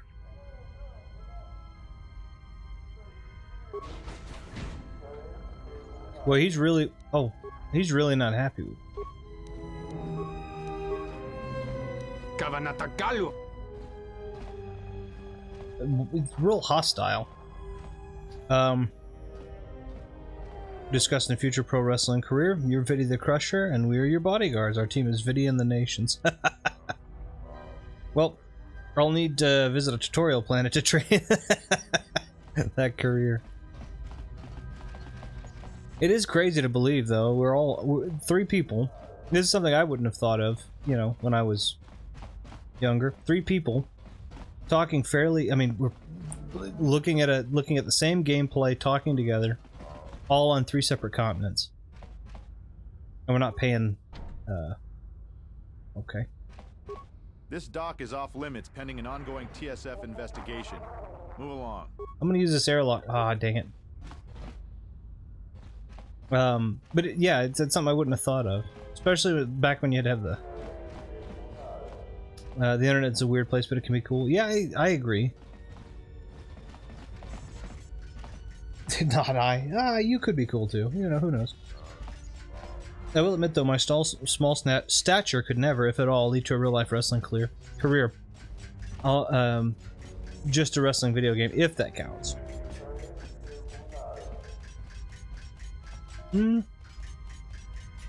I haven't heard of that argument.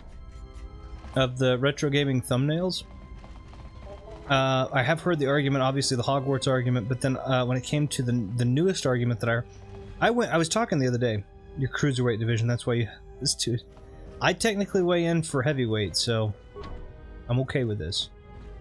I'm not tall enough. Like, most wrestlers are like 6'5", 6'6". I'm not that tall, for sure. But I weigh about... I weigh enough to be heavyweight.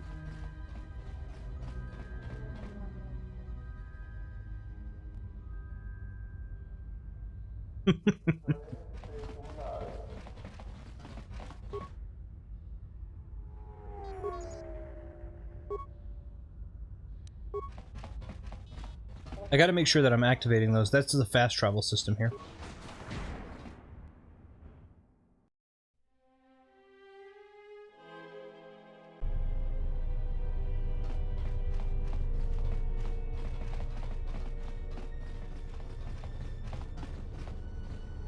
There's no railing. How scary would that be? He's just sitting there in the corner and somebody accidentally gets out of hand and knocks him off. I can't do that, but me and Retro don't even turn on you until after you win your second championship in year 4. The title run will be legendary. That's nice. The Retro channel seemed to be fine, just that there's drama, and because it's usually not my motive to be involved in drama in any way, I'll just summarize it as gatekeeping, clickbait, issues, etc. Yeah, well, I think that's 99% of all of the issues that we run into, if I'm to be completely honest. I was saying, I was doing a, let me come down here. I was doing a search, because, so there's a game that I've been playing that I've actually been quite a fan of. If you've not gotten it, it's free on Android. And it is $5 on console. And it is Vampire Survivors. If you have not played it, again, it is... Oops. If you've not played it, it is a great, really fun, digestible game. It's very retro-style graphics. The idea is just to survive hordes of enemies by upgrading your character. Every time you kill enemies, you get little gems. Every time you get the gem, you get to upgrade. Vampire Survivors is dangerous. Play carefully. I think it's great. And 95%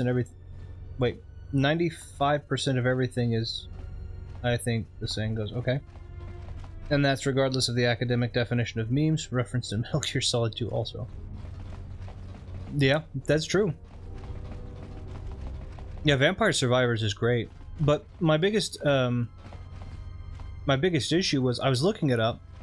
I was looking up a wallpaper for it, actually, for my phone, because I thought it was really cool. And I decided to play it, and then I ended up doing this like comic book fight, Wolverine versus Dracula. So I was like, all right, I'm gonna read the comments. I read 3 pages of comments, and it was the biggest.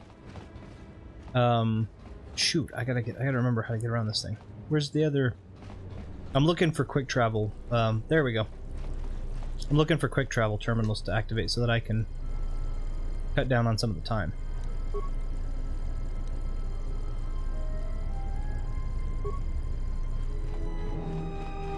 Oh, but anyway, point being is it was just a whole bunch of just bitter, angry.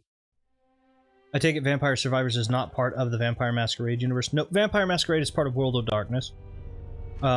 So that's part of the werewolf, renegade werewolf, and witches. I think witches and warlock. I believe those are the other 2 major. I'm not going to talk to Jana. I think. See, Vampire Survivors is what our crew will be called in 2036 after the demonic attack on Earth. Could be. I mean, it just depends on. You say that, but then like we've got. I won't get into it, but we've got a lot of politicking starting because our elections are next year, and some of it has taken some really unusual and religious turns. That's all I'm gonna say. Oh no, I don't care. Never mind. I'll just leave you alone. You do your thing. Oh yeah, it's one of the werewolf games I've reviewed is connected to that. Yep. Yep, you're exactly right. Those are connected. The vampire games were good once upon a time.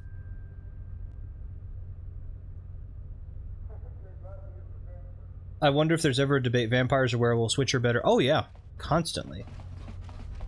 Politics, always a fair discussion with level-headed positivity. Nope. Not even, I mean, you're not wrong. I understand the sarcasm in that, but like in this case, they went full out,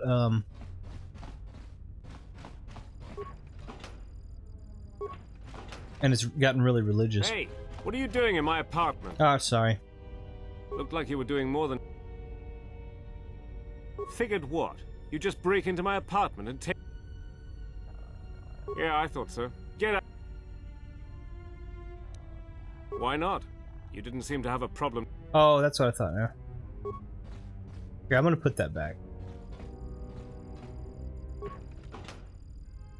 I don't need it that bad.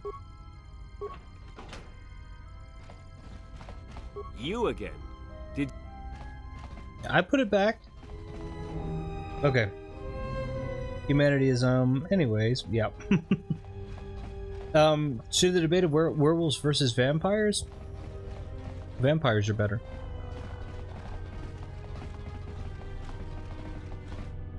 Hands down. Now, in the world of darkness, that's a hugely contested debate, but like, on the whole, I would argue that vampires are better. But I think I can give some empirical reason. Alright, let's do... I need to take a peek and see which droid I needed to get.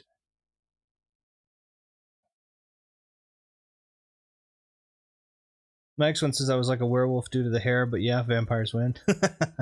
I mean, yeah, it could. I mean, you know, there's nothing wrong with the werewolf thing's pretty cool, but it's just there's too many points I think in favor of vampires. Werewolves are awesome, but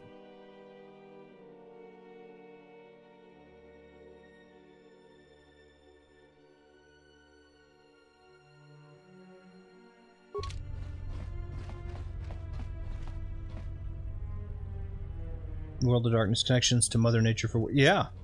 The World of Darkness also did a, they did a, Humble Bundle recently where they gave away a whole bunch of their source books for lore and such. Now, of course, you could play...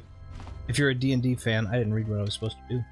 If you're a D&D fan, you could actually play, these books actually have all of the rules and mechanics necessary to play. You just need to buy die.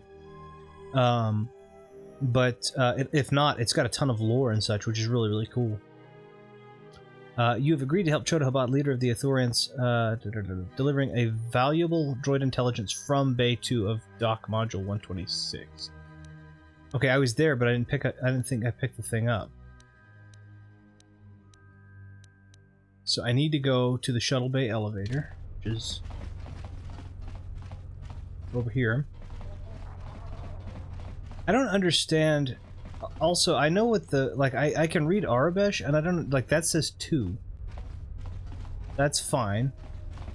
That says 3, that's fine. That says 4, that's fine. So that's not even Arabesh, that's just numbers. But that says L. That's just the letter L. In Arabesh. Indeed, let's see, indeed, I am the Jonas Fogg, and I run this institution... Or I am, yeah, the Jonas Fogg, and I run this institution. I could see Biddy being the mad scientist when we all become horror stereotypes. That would be cool. That would be cool. I personally do not... So there's a 1, and then there's an L. So I guess the L is for elevator, but that would technically start with an E. I don't understand why. We're just going to go into it. I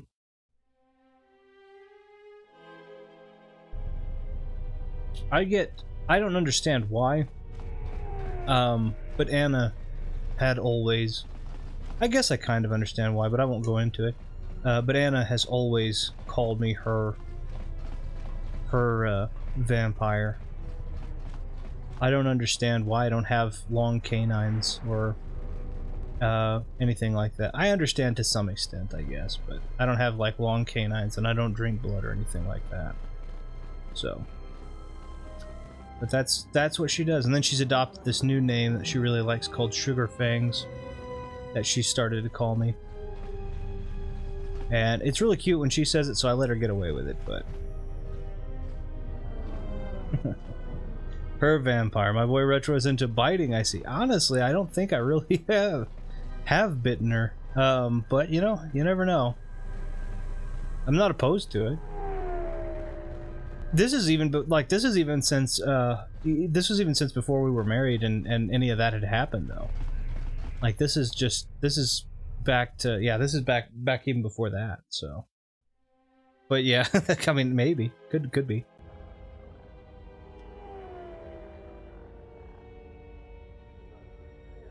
How many people have you been? That's a great question. Okay, so I know it's supposed to be here. Where is it here? It's dock module. Let me see here. Bay 2. Okay.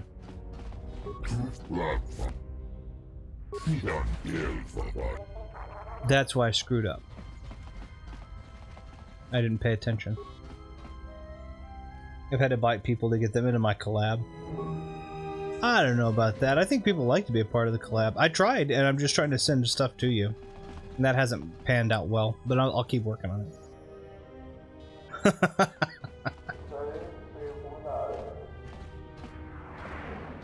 They just misspelled seller. Nice. Okay, here we go. I'm glad you're here. I'm the only man the TSF could spare, and frankly, I got a bad feeling about this.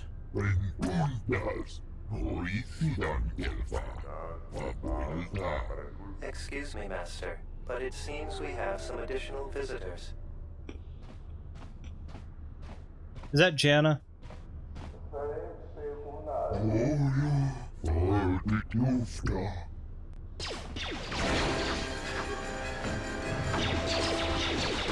We're still fighting hand to hand, by the way. Everyone else has swords, but meanwhile I'm fighting hand to hand. And taking down people like an absolute... Oh well, okay, lightning, fine. Master, one of the assailants was carrying this.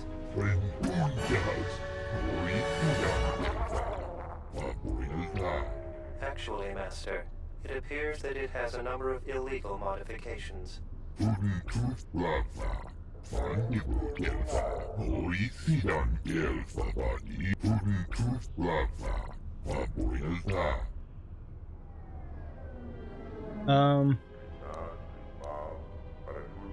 gonna take it back to the authority.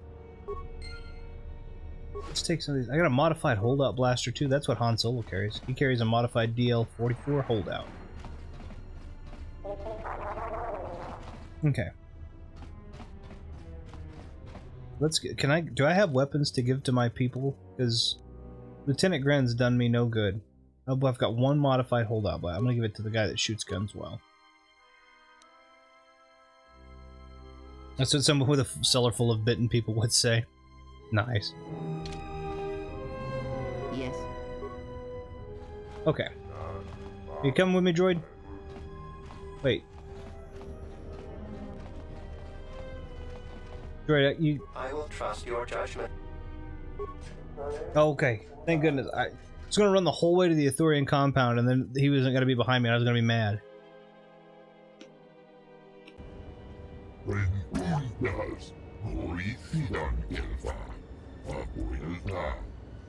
I am yours to command, Master. I shall do so now, Master Habak. Farewell, and farewell to you as well. He's a really nice little droid.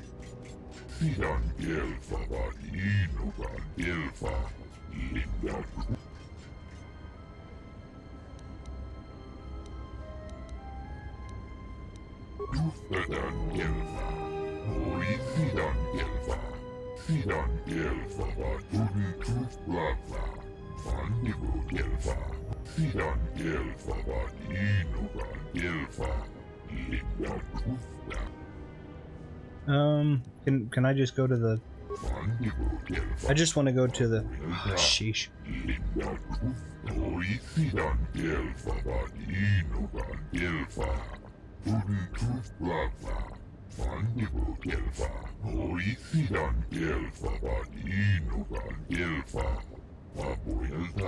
I appreciate these earlier streams. I try not to go on too late, but sometimes it's difficult to make the time.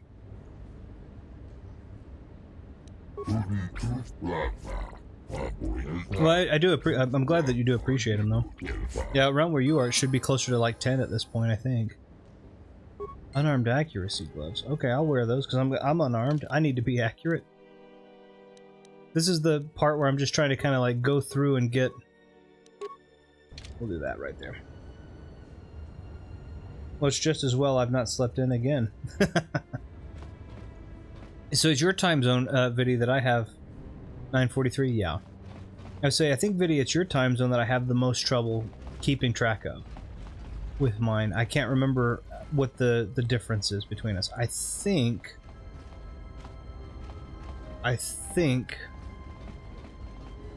Let me see here. 42. So if that's it, 8:43 a.m. Yeah. So yeah, so it's 3:42 p.m. over here. There's the most massive time difference, I think, there between us.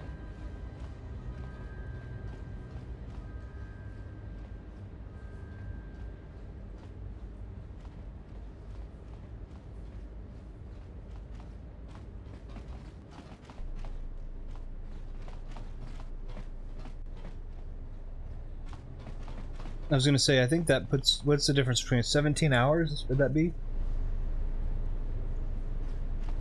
Something like 17 hours? It's difficult to talk with someone from the future, I know. I know things... Let's see. They know things one in the present shouldn't and have to keep their secrets. Such as Nintendo announcing that Joy-Con's lawsuit have won for... I would love to see that I'd love to see that they would try to improve. Honestly, what we've moved to over here, are the Hori, H-O-R-I, those attachments, and they are awesome. I know we have 2 pairs, one for our daughter and then one for us, and they are England, parts France, namely Paris, Greece, and Berlin. He's been to England. My condolences. We use the Hori ones though. Okay,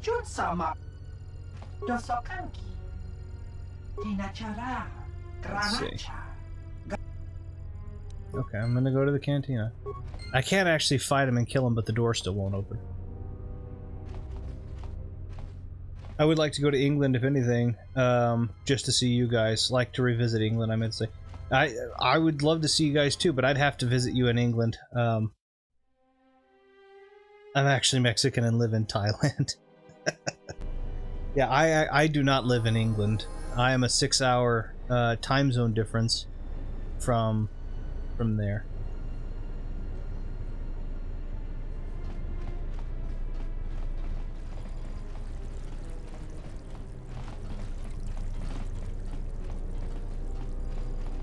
It would definitely be cool to get to visit you, though. If you came up to England... If Vidi said he was going to come up to England, I think we could probably make the trip and see if we could all say hi. I think that would be nice.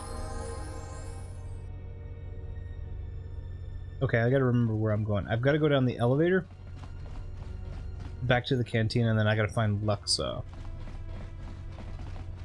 I'm also just pondering one of my previous answers. I do not approve of this alliance we have formed with Chodo Habat and his Ithorians. Oh. Habat has an agenda, and he hopes to tie you into it to use you to his own ends. True, he may be able to help us locate the Ebon Hawk, but still, you must be vigilant.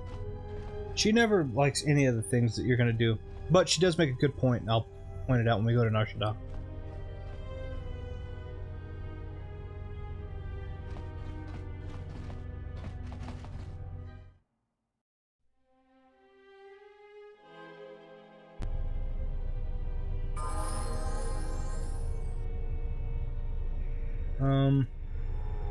How would I know you guys were really you, and not kickboxing imposters attempting to steal my wealth?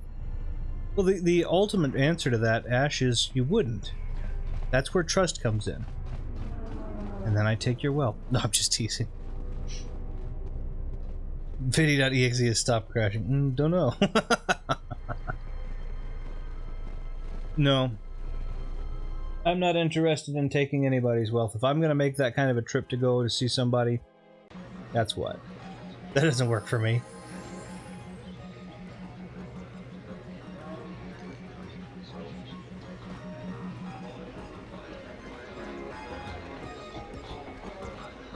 I guess the argument would be,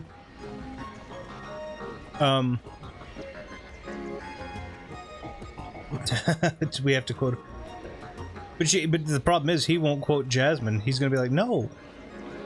If you're gonna make a trip like that to see, so you better bring some. Exactly. That's what I'm saying. Like, if you're gonna make that trip, you've definitely demonstrated that you have enough to at least make that trip. You know. If I did make that trip, I obviously would. I think it'd be good. Hello there. All right, you know, Luxa. I heard about what happened at the docks. Can we talk for a bit? Maybe. Like my sunglasses, they stand way away. They're like 6 inches from my face. I handle vice. You know, spice, gambling, the good things in life. For the local exchange boss, Lopak Slusk.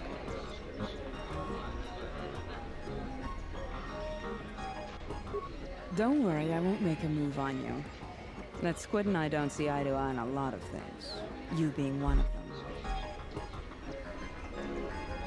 them. Okay. Look, are you really Jedi? Exactly. This exchange bounty has nothing to do with you. But Slusk, my boss, won't listen to me. Still, you seem a very capable sort. Tell me, are you a capable sort? I bought these glasses. What else do you want? I like that in man. So here I didn't buy them. I took them off a Look corpse. at Slusk, and I'll keep the exchange off your back. I can get you into the exchange suites in residential 082. They're west of the entrance. More than a few of the guards are in my pocket, so there shouldn't be too much resistance inside. You're Once very Slusk's out pink, of the way, lady. I'll clear up this bounty now. Deal? Alright, deal. We'll speak again, man. Best of luck, handsome. Leave me alone.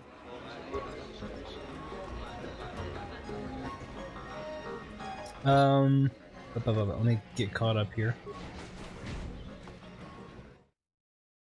I'll be rich from doing my content on the interwebs, and that net worth is distributable. Nice. I don't even know which of my 8 cars to drive and see you guys. I've got 3. I've got 3 cars. They're not like hot rods or anything like that. They're nice. I got mine, I got Anna's, and then I've got a work vehicle. That's it. Vidya, I have a multi-million-dollar guaranteed content creation plan, but you denied it. Money has never been end goal for content creation. Anyone who chases the fame or go get... Yeah? Already made 60 million from my Kena review.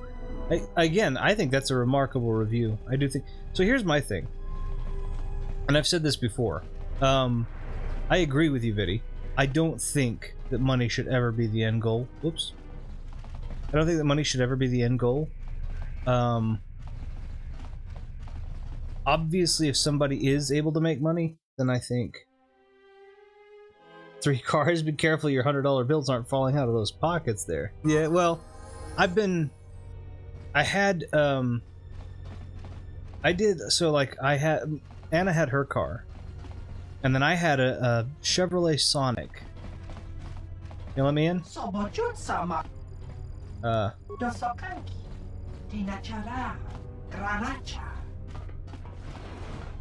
Okay, he just ran off. I had a Chevrolet Sonic LTZ, and I took that thing apart. I mean, I'm talking about took the engine out of it, the whole 9 yards. Put it back together, sold it. I'm terribly sorry, but there must be some sort of mistake. And bought a I don't have a record Hyundai of your Sonata. appointment. Are you certain it was for today? Oh yeah, Force Persuade. So here's where the Dominate Mind comes in handy, is this Persuade. You know what? There must be a mistake in the system. Why don't I open that door for you?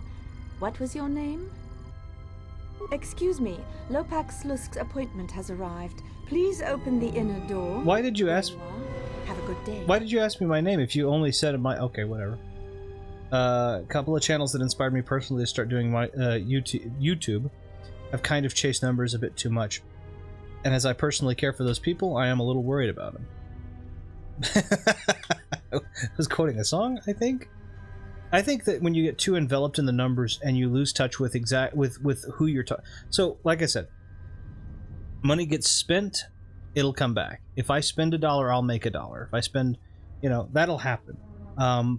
but there are people like yourselves that I don't think it's worth trying to see if I can make back churn. And ultimately I can't, right? $1 always equals $1, but a friend is not always equal to a friend. And so that's kind of the unusual part of it, I guess.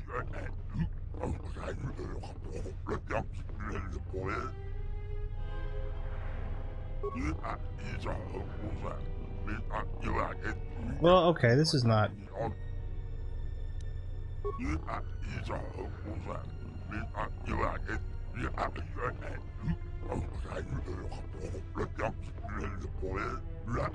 With pleasure. Okay, I have no weapons, so I guess we're fighting hand to hand again.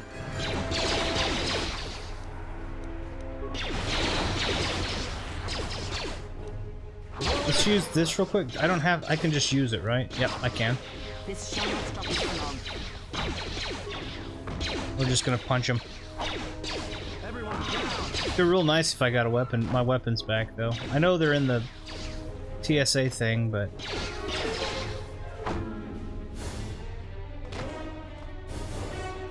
And I also know Binnock gives me... I get his blaster, so I'm gonna do that a second. Hold on. Medpack remains... Fury still heavy armor. Okay, and then... Yep. Can't do anything with any of that anyway, can I? Can I? No, it's a lab station. Let's see. Yep, they even keep try to keep track of my sub numbers as if I'll get fame in the future. It's not... So here's the thing. It's not that you can't get big. I think you can get big. I just don't think that should be the predominant chase. Like, if you chase the money, then you're probably going to make the money, but you're going to you're going to end up burning people, and you're going to burn out because you're not doing what you're enjoying. If you chase the people, then you're never going to be... They're never going to be pleased because you're doing what everybody else wants, not what you feel passionate about. So it has to be you chasing what you want and making friends along the way. I'm playing a game I enjoy. I'm chasing nothing. I'm just enjoying the moment, and happen to have friends on this as well. And if enough people like that, then I might be able to make a little bit of money. But there's no, that's, you know, no pressure.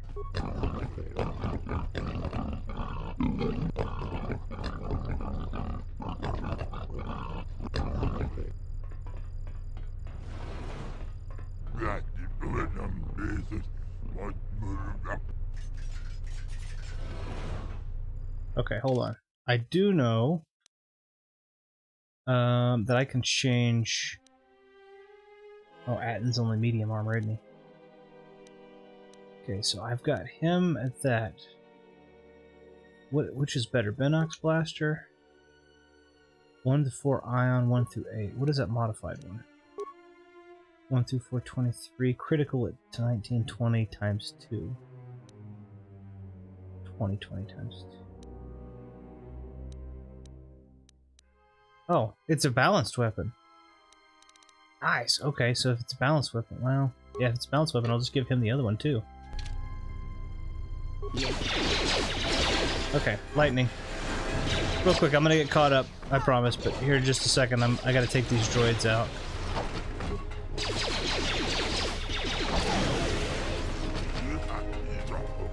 I think he's got 2 desk terminals too. Could be a very valuable ally. You've tried to kill me twice.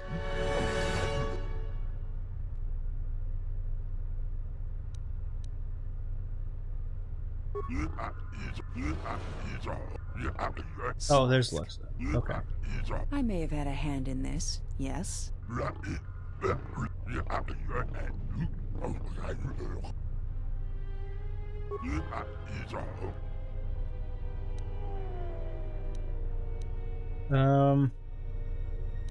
Nah, I'm probably just gonna let you... You tried to kill me twice. She hasn't tried to.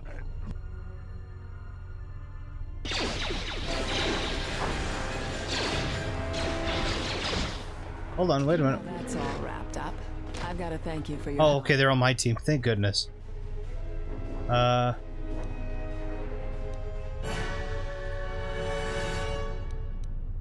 It's a shame I have to turn you down after you asked so nicely, but no.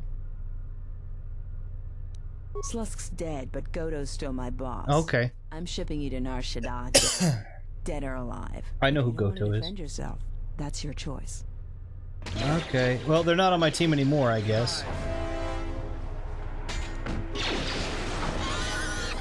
But I have the power of weather on my side. More where that came from. But I don't know why that made me think of. I have the power of God and anime on my side. Maybe Nar Shaddaa isn't such a good idea after all. The Exchange is one of the most powerful groups on the Smuggler's Moon. If this Goto wants you so badly, it'd probably be a good idea not to show up on his doorstep, wouldn't you say? Maybe. Not to mention, I'm sure Lopak Slusk has friends on Nar Shaddaa. Yeah, you're right. We'll cross that bridge when we get to it. Okay. Did I get influence? No. Okay. All right. Let me catch up here. Who keeps track of your numbers? That's what. Yeah. I dare say I would not be able to cope with fame. I don't know that being famous. I'm definitely an introvert, but I am a professional extrovert, which is to say that I get paid to be out in the public, and so if that were extended to me doing something I enjoyed, I think I could handle it. Well, not keep track per se, more just like they want to know casually how my sub count is going, as they try to keep track of theirs. Oh, well, if it's friendly competition, that could be fine, but only if you're you know, involved in that. Like when we catch up for lunch or dinner or something, catch up on how we're going. Yeah, that's kind of, again, like I know where I am. I only know where I am because I looked at I was at my dashboard, and that's one of the biggest numbers there. That's nice. I'm an ambivert leaning on introvert, and being that sort of introvert retro is probably how I try to cope these. That's fair. I'm certainly not an ambivert. I am certainly introvert. I prefer reading books, being by myself, or being with Anna, of course, and not being in public. That kind of stuff. And but I get paid, again, my job does pay me to be out and about and get to talk with people, so there is a give and take with all of it. It's just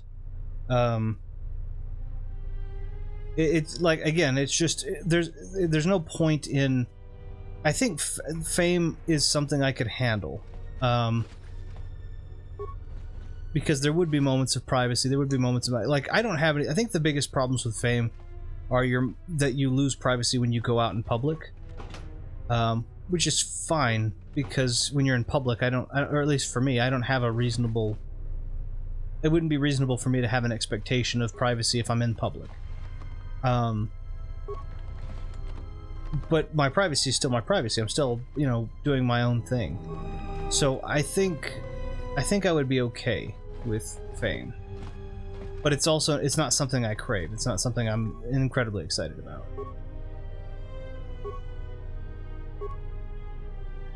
Let's go ahead and just... I don't know who that is, but she's probably not... Okay. She's probably not bad. That's what happens when one is the Doctor. You try to save everyone without being noticed, but there is always that one person, and I reluctantly ask them to travel with me through time and space. Yeah, I mean... It's kind of how marriage works, to be absolutely honest with you. You just try to go through life doing your thing and not being noticed, but there's always that one person. There's that one person that notices you.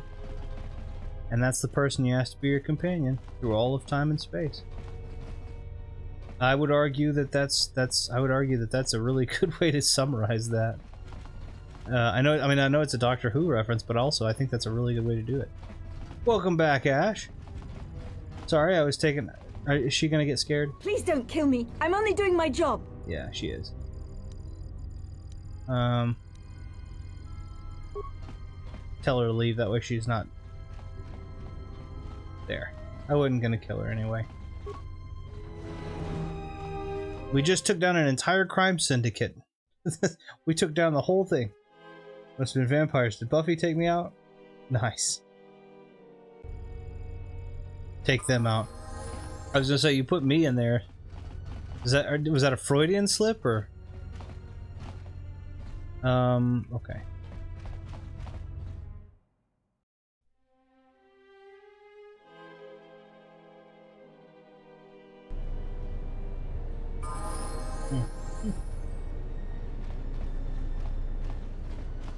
Talk back to Chodo. KotOR. But yeah, anyway, point being, there is utility in the numbers and making money, but that shouldn't be the goal. If you chase money, you'll end up miserable. If you chase what you love and you make money from it, then that's okay. I'm not gonna give you the blaster. Wait, maybe I will.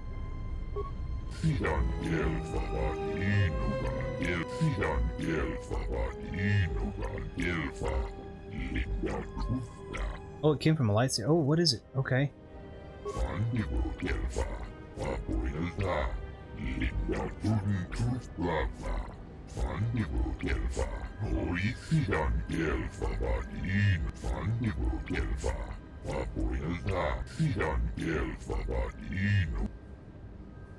Okay, but how do I do that? I don't remember.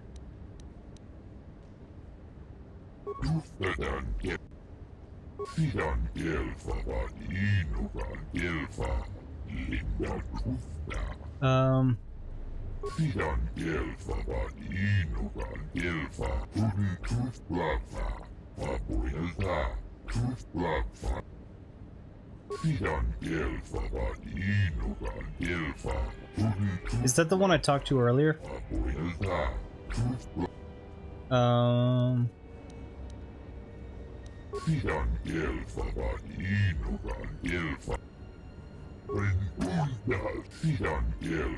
Okay, I think... Oh, got an and I can build a lightsaber. I can't build one. I need an emitter. I know I need to go to... I gotta go to the cantina now, and I'm thinking it's that guy I talked to. Koron, whatever his name was. I think that's who I gotta go back and speak with. So... I download the area map. You already overwrite. Yeah, it's fine. Then return to main menu, and then transit to a. Nope, that's dock module. I wanted to go to the entertainment module, so I'll need to find that too. I had to step away from the gaming community, man. Too many weird people and fakeness. Yeah, I agree. I think, like I said, that's the thing. I'm playing again. I don't get why this is a complicated concept at all. I don't understand it. This is, I'm playing a game. I'm playing a game that I enjoy. I'm talking to people that I enjoy. I'm recording myself do it for posterity, if nothing else, and also for the interactions and going back and answering questions that maybe I couldn't otherwise. Let's log out. But ultimately, I'm not chasing money or numbers. I'm not looking for anything. Like, if you show up to one of my things, I get to talk with you and I have fun. And if you don't show up to one of my things, I assume that you, like many other people, are busy and couldn't make it. Or, hey, maybe you didn't want to make it. Maybe you're not interested in what I'm doing. And I might want to know if that's the case. If I've bored you, that's something I wouldn't want to do. But also, like, there's no pressure. You don't have to... You don't have to be... Let me do this real quick. You don't have to, you know, be here all the time for me to think, oh, well, you know, that's my friend. It doesn't make sense. Going back to the drama I mentioned earlier, amongst other things, I get that. I don't get why this is a complicated concept, man. Yeah, exactly. Well, that's, yeah. We overcomplicate things. We do. Well, we oversimplify the things that are actually complicated, and we overcomplicate things that are simple. So the simple part is, don't be awful to people and don't tell other people what to do. That's not your business. And just do what makes you happy and make friends and all that kind of good stuff. But then we oversimplify things that are complicated and say, oh, this is absolutely good and this is absolutely bad. I've had people be off with me because I've missed a stream. It's unbelievable. My life doesn't revolve around their channel. No, I mean, you've got 300,000 things going on. Everybody does. Like, you've got 130,000 things going on. 300,000 things is usually what I say. And you can't make every single stream all the time. It just happens. And it's not because you didn't care. It's because you have priorities. You got to live your life. You can't live theirs, and you can't live your life as a part of their algorithm. That doesn't make sense. And yep, those streams tend to be of the let's sit around and chat about stuff while playing the games. Oh, and that's what I like to do, though. That's my thing. Even if I had the time turner, I kind of get that. I'm not a huge Harry Potter yet. I am going to play Hogwarts Legacy at some point. I know Anna's got she's going to be playing it early again, early next week, so I just distance myself from people like that. I really find it odd behavior, to be honest. It makes me uncomfortable. Well, yeah. Even mods for streams cannot be there every time, too, unless they're probably full-time ones, I guess. Well, that's what I'm saying. Like, nobody deserves to live their life as somebody else's something, right? I don't live my life as as somebody else's subscriber. I don't act to be somebody else's algorithmic boost. So, you're back. What's there to say? We're the only corporation with... If this whole Telos thing pans out, we could be in a... Yeah, it's a long shot considering the state of the Republic these days. Still, if it works out, the Republic may decide to start restoring other war-torn worlds. At least, that's what Zerka hopes. If we can integrate ourselves into the process, Zerka stands to make quite a few ways. As part of the Republic contract rewarded for a planet like Telos, Zerka is allowed to use the planet's natural resource. On top of that, the Senate's easy to negotiate with.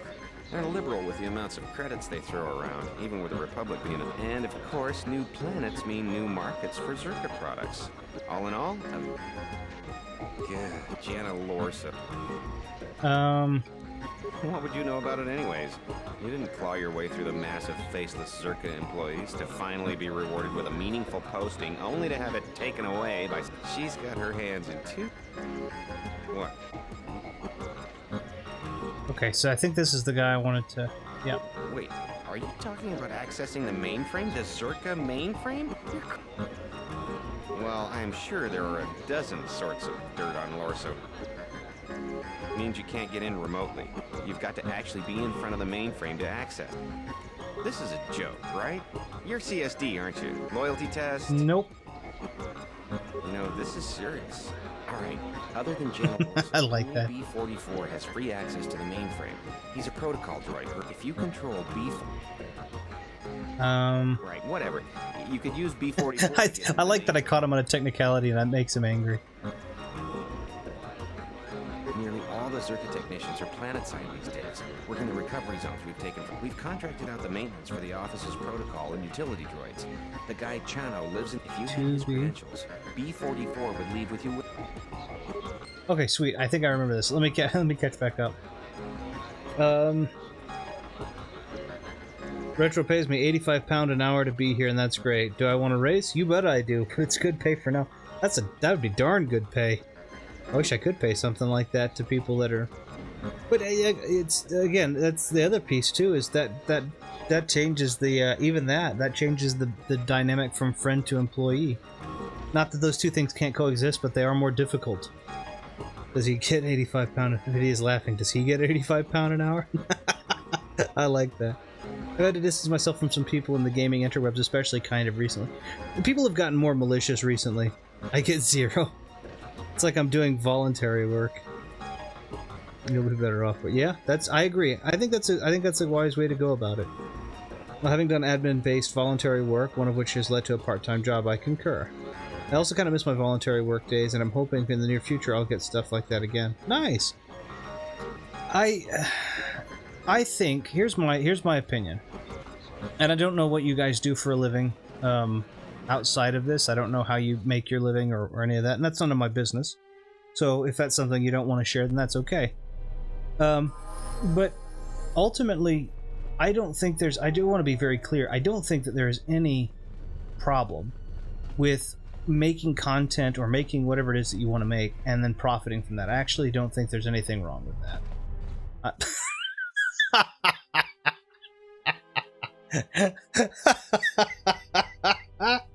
I just looked over and saw your comment, Ash, as I'm trying to give this very genuine and well-articulated answer, as best as I possibly can. Those 3 words. God dang it. Oh my gosh. It was also, it just slid in. It just slid in so, like, because the way I have it is this scroll, it's this gentle scroll. It just gently kind of floats its way to the top. Oh my goodness. That was great.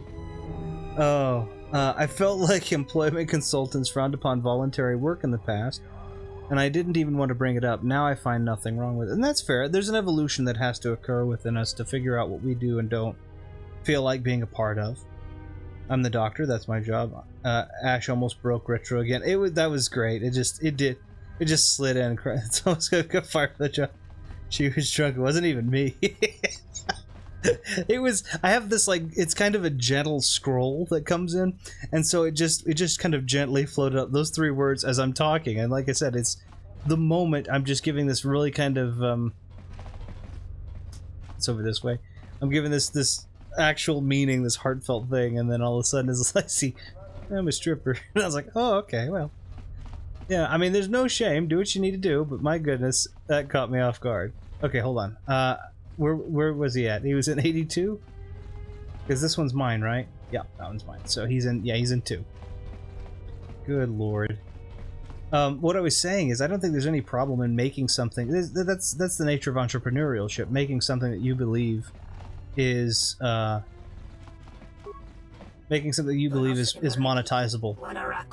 And then allowing it to be monetized.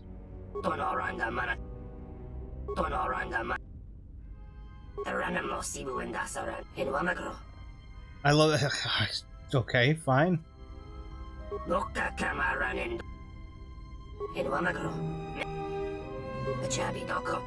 Okay.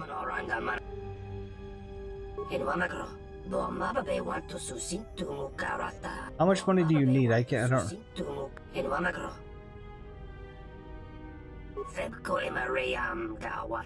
Oh shoot, okay.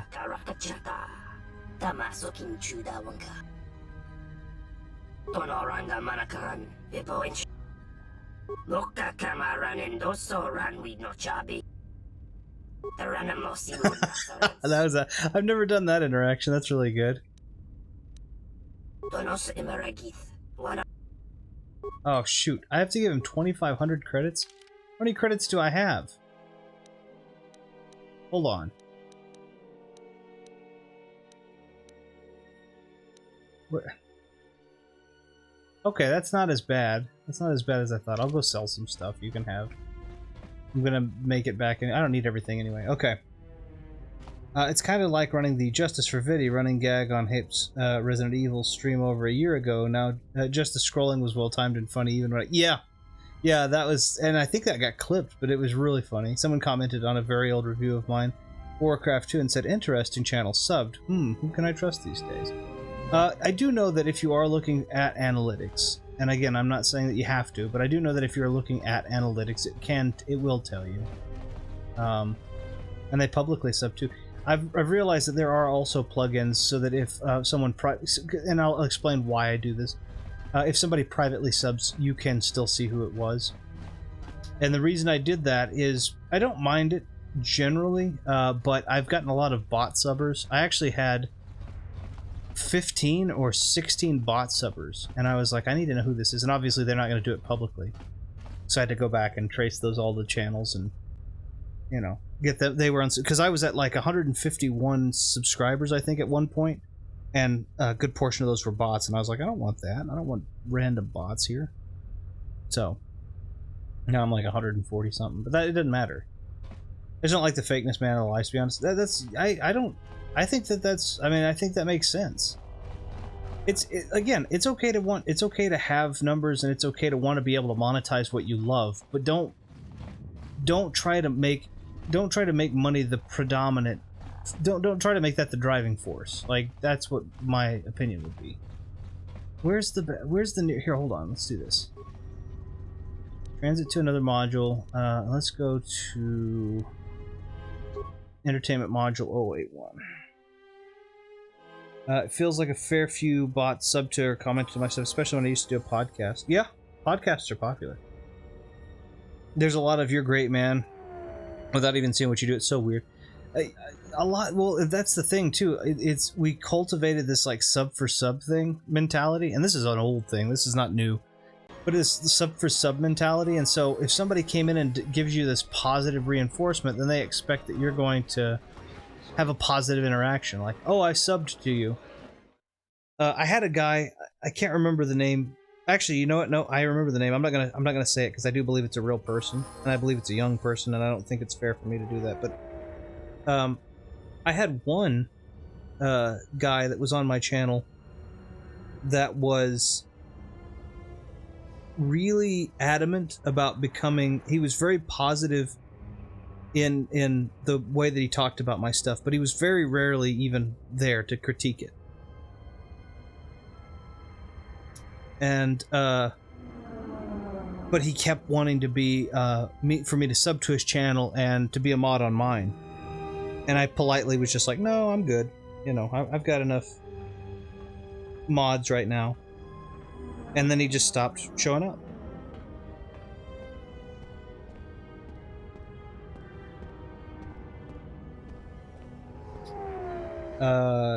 That follow for follow, sub for sub stuff is weird. I don't know why I find it so uncomfortable. Well, because it's extortion. It's extortion, basically.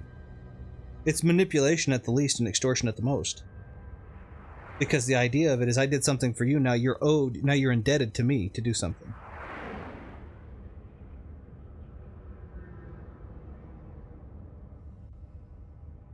Maybe I'm wrong, but that's how I see it. I think it's extortion essentially, or that's the way I feel. Exactly. When I started doing YouTube around 2017, I subbed to a fair few people without expecting them to sub to me back. But all these years, we talked to each other, play out. Yeah, that's what it should be.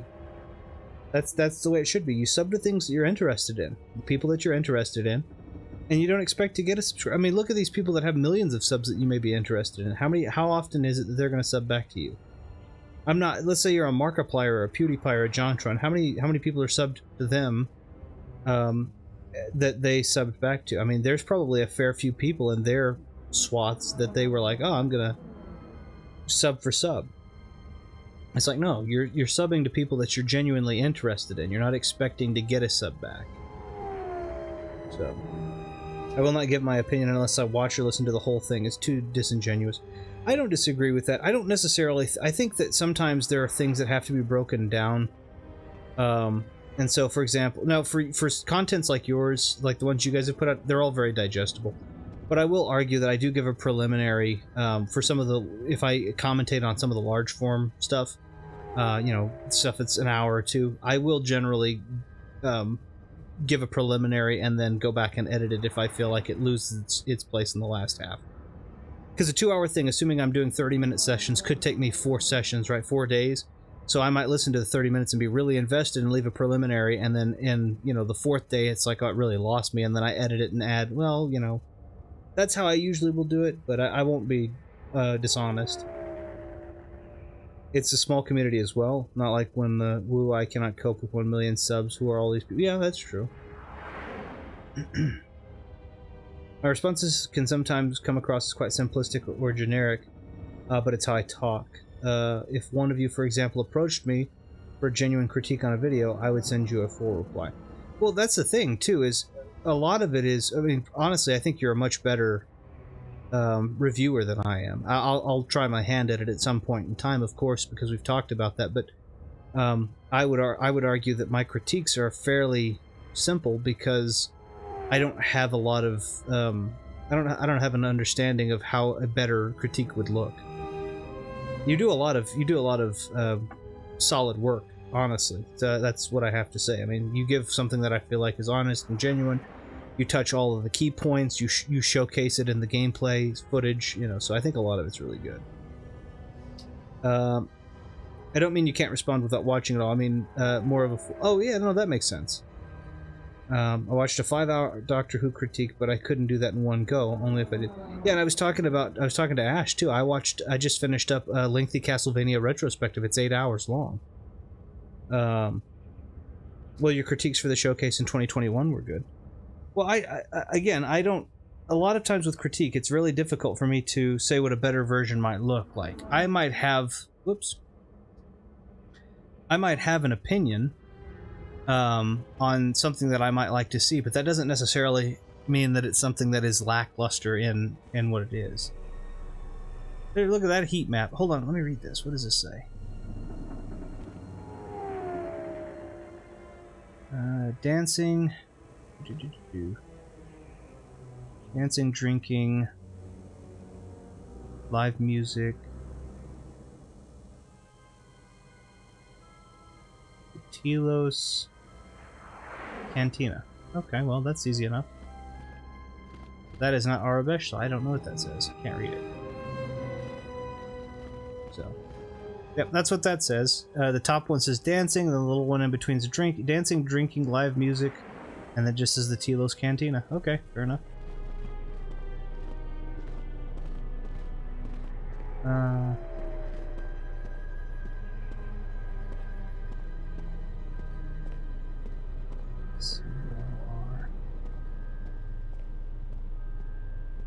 Okay, I guess that's the sponsorship. That's.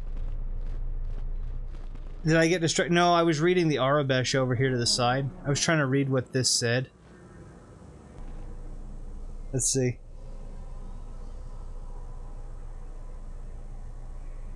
Thing I noticed the whole game community social media stuff is the clicks. It reminded me of school days. It is. It's very much. You have the retro community, and then you have the reviewers. You have the snobs. Absolutely. So, did you get distracted? Yeah. Okay. No. It says always the clicks. How we evolved into more powerful men. Sure. No, though. I was reading the Arabesh here. So there's the heat map, but then over here, I wanted to read what this Arabesh said right there. And then I saw this sign as well, and I was like, because this is the cantina, this just is the Zerka Corporation. And I was trying to figure out why it would be in the cantina window, but... And then that says the same thing. And then up there... Hold on, I think that just says cantina at the top as well. Yep. Arabesh. No, it's A-U-R-E-B-E-S-H. Arabesh. It's the written language in Star Wars. So in Star Wars you have multiple, like for example, let's see if I can. Well, that's all blurred. It's all Zerka, but anyway. So the language that you see. Let's see if I can read the sign from here. Nope, not quite. Let's see if I can do it from over here. So that language there that you see is Arabesh, and that says Shuttle Bay. So that's Arabesh. The English language as it's written is called High Galactic, I believe. And High Galactic is only like wealthy people write that way.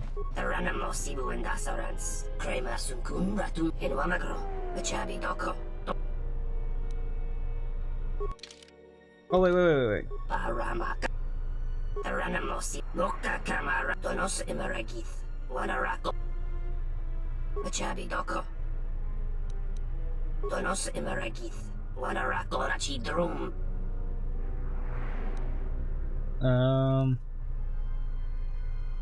I don't guess it matters.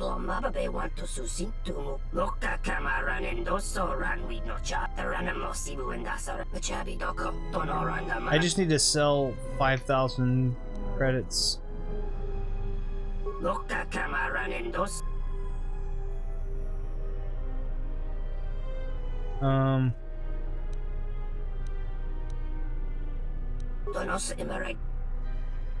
Okay. I'm not gonna pick up this side quest. I'm just gonna. Yeah. I just wanted to see what he says. I just need to sell things, bud.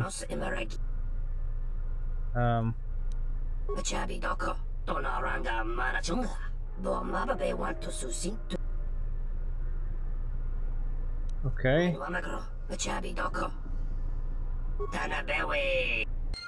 Okay, I probably just... Can I buy something from you? Okay, yep, just let me shop. Okay, cool. Good lord, I just need to sell some stuff. Do I have things to sell that I can... that are gonna give me 500? Yeah, let's sell this. I don't need this. No one can wear it. There. I now have enough credits. Buy. Sorry, I'm gonna check this out. You got retro gamers sell out something. The greatest people will ever meet. Here's the... Yeah, that's true. I wasn't looking at her. I was reading the Arabesh. I'll use that excuse myself in the future. You both do Arabesh? I do. My entire phone is in Arabesh. All the text messages and messages that I get and send, my YouTube channels, my applications, all of them are in Arabesh. I didn't do it on purpose. I was trying to change the title for my... So I use an Android phone. I was trying to change it so that my title folders would pop up in Arabesh because I thought it would be fun. And I accidentally overwrote the English file, the English TTF file in my phone with the Arabesh. So now everything is in Arabesh. What's my name in Arabesh? Well, it's not spoken. It's just written. Well, I'll show you. We'll just say Ash. I'll show you the letters. So the last letter up there is an A. That K looking thing right there. That K looking thing at the very end, or the second letter as well. That's an A. And then that first letter over there, that little kind of that little diagonal down arrow is S, and right next to it, those three parallel lines, parallel horizontal lines, is the H. So it'd be that K-looking letter, that arrow, and those three lines, and that's Ash. No wonder my collab message didn't get through. I couldn't speak Arabic. No, I didn't use my phone for it. I used my computer, which is just in English. I wonder what my name is in either Elvish or Gallifreyan. I don't know either of those languages. Arabesh is so far the only one I know. Man, I respect it, but I can barely speak English. Ain't nobody got time for that. Every time I hear that, I always think about the musical version, the remixed version of that.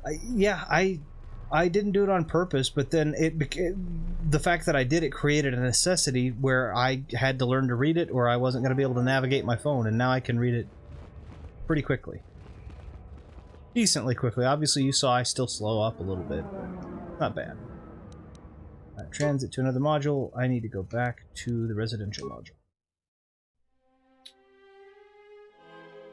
Well, I do wonder about how flawed the English language is. I won't say. Wait, why though? A lot of people. That's been a recent topic of discussion. Is the English language is the most difficult to learn because of how flawed it is, and I disagree with that. I would argue I went the wrong way, but that's okay. I would argue that the English language is flawed perhaps because of how articulated it becomes, or that it can allow you to be, and therefore that's the flaw. Obviously, homonyms are also a big problem, which you don't typically run into in other languages. So somebody sent a sentence that said, remember that red and lead are the same, but reed and lead do not rhyme, and lead and reed do not rhyme, and all of those words are spelled the exact same. Lead and lead and reed and red are spelled the same as each other. So, yeah. Let's see. I wonder if Anna sometimes wakes up, turns to look at Retro, and he's speaking some Star Wars gibberish in his sleep. I don't know. Neither of us really sleep enough to know any which way. My people and our words. I'd probably be speaking lines of stuff in my sleep. I don't think I say anything in my sleep, but maybe. You're getting challenged formally, Viddy. The English language is amazing, but there are some words that or turns of phrase where I'm like, seriously, who came up with that? The greatest thing to have ever been created in words is the dog's... Yeah, that's yeah. What Retro says about words like that. Well, yeah, homonyms are definitely confusing. But again, I said this before. English is one of the few languages that allows you to use 4-syllable words instead of 4-sentence paragraphs. Again, I can say something like defenestrate. That is a brilliant word. And 4-syllable defenestrate, right? 4 syllables. And the entire word, that word means the concept of a person being ejected or thrown out of a window. How much more quick, how much better is it to say that someone was defenestrated than it is to say, well, that person got thrown out of the window by someone.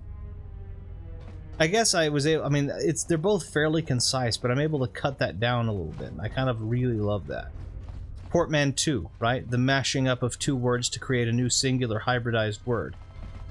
Why would I not use a 3-syllable word instead of that? Why was menstruate put in there? Oh my goodness.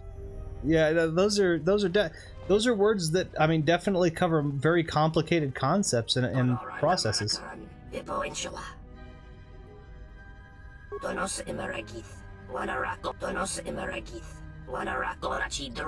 Okay. I got light side points because I paid the debt. I could have killed him and taken him and gotten the dark side points. I did make mention of this. I do need to... Oh, crap. I do need to do the light side up until we get through Nar Shaddaa. And then after we're through Nar Shaddaa, I can start dark siding. But, up until that... Wait a minute. No. Log out. I can walk if I have to, but I think it's over here anyway. Yep. Zerk Corporation. Seriously, I don't understand it when Hash and others don't like a show because its siblings or cousins are not into each other. I kid. Mostly. I need at least 69% of my... Good lord, that's a lot. Administrative assistant for Zerka Corporation's Citadel Station branch. How may I help you? Need you to come with me. Sorry, but I cannot accompany you. I may only leave the Zerka offices for maintenance by an authorized Zerka or Zerka contracted droid technician. Here's my credentials. Those are legitimate credentials. I will accompany you. Let's go. Maybe House of Dragons has that extra. Well, maybe. I'm not into that, but you know.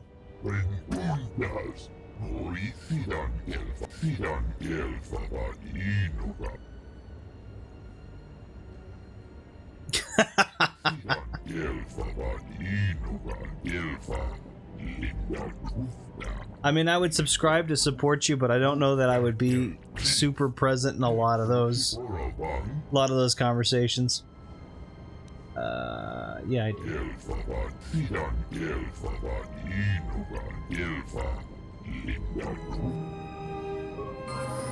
Okay. And I don't think I get to do any... Yep. I can't put any sort of weapons or anything, because... Oh, it is... I didn't notice it actually temporarily puts me in the level 1 expert droid. It temporarily puts BD in my party. He will not stay there. That's just not how this works, but... He's a fast little bugger. Look at this.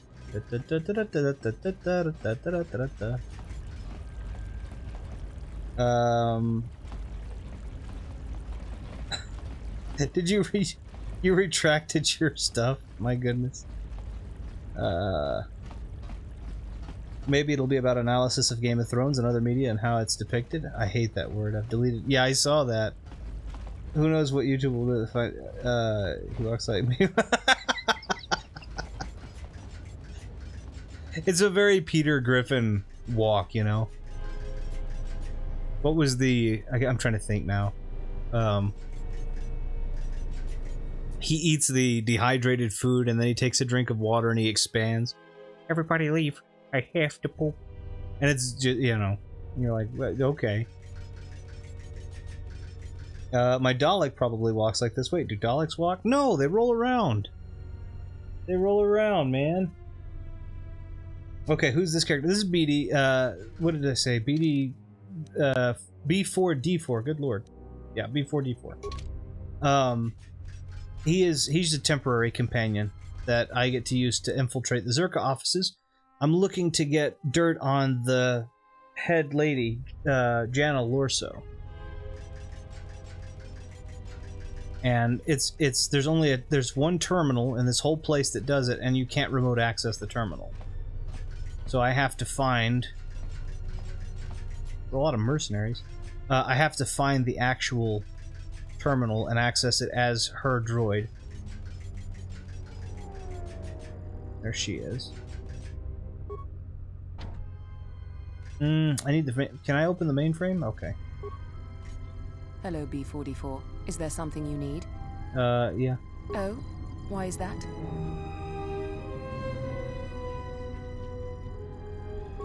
More credits, you say?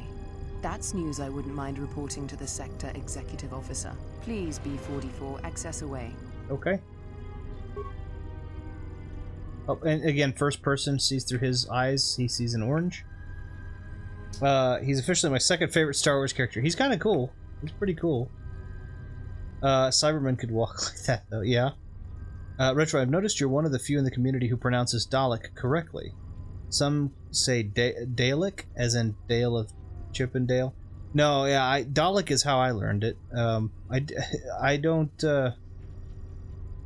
But at the same time, I'm not an Uber fan. I like it, but I need to be better about watching more of it and such. My Star Wars is a love story about Babu Frick. He meets a stripper droid called B4DD. And they fall in love on Babu Frick's home planet Tatooine. That's not where Babu Frick's from. Alright. I'm gonna go steal mainframe files. I know, Ash started it with saying that was his profession.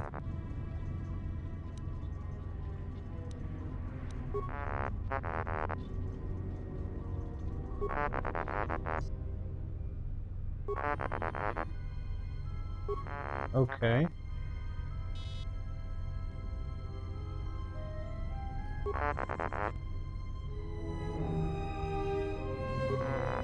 Ooh, I gave him a paradox.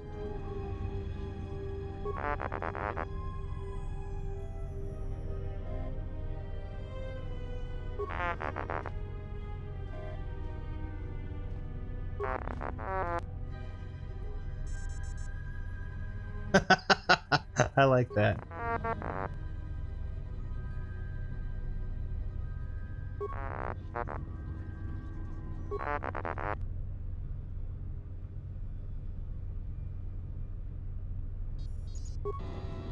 Oh, that worked out really well. I'll have to go back. I'm going to recap on what that conversation was. That was great. T1N1, what are you doing out here? You're not supposed to leave the mainframe. I think someone needs a memory wipe. What the?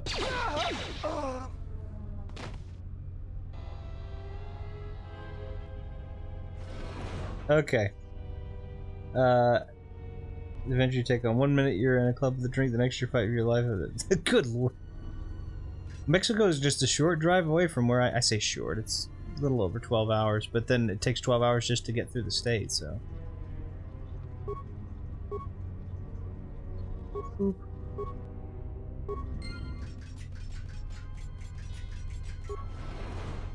Okay, and there's Jana.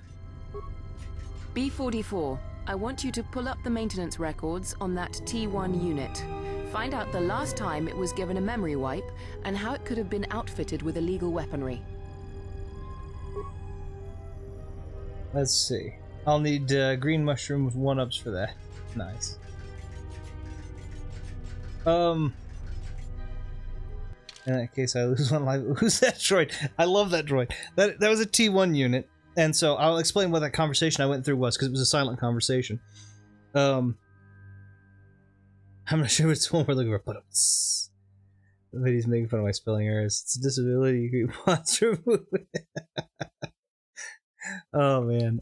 So that was a T1 droid, and what it was is the T1 droid is a maintenance droid for the servers that we were just in, the mainframe we were just in, and he was trying to stop us from downloading the files that we needed and said we were suspicious. So we told him that we were pulling up his programming and saying that his programming was that he wasn't supposed to hurt anybody, organic life or anything like that, and that he was supposed to remain loyal to Zerka. And then we pointed out how those two things contradict each other, and that if he were to read the mainframe files that he's trying to protect, that he would realize that he's actually hurting people, that people are getting killed because of him aiding and abetting Zerka Corporation. So he decided, well, if I'm going to break my Zerka Corporation vow, I might as well just go ahead and jump into the hurting people frivolously. And so he went out and shot 2 people. Which I think is a really just slippery slope of an argument, but my goodness, that was funny. Meanwhile, we stole the files and we deleted our any sort of receipt of us having ever worked with or for Zerka. Backwards talking me just are the shiz. So, fun fact, Yoda doesn't speak like that because his species speaks like that. Yoda just speaks like that. Take a look at Yaddle, or Yadel, however you want to say it, and Vandar from the previous KotOR game, and they are the same species, but they speak forward. So I don't know why Yoda speaks backwards. We don't have any information on that in canon yet.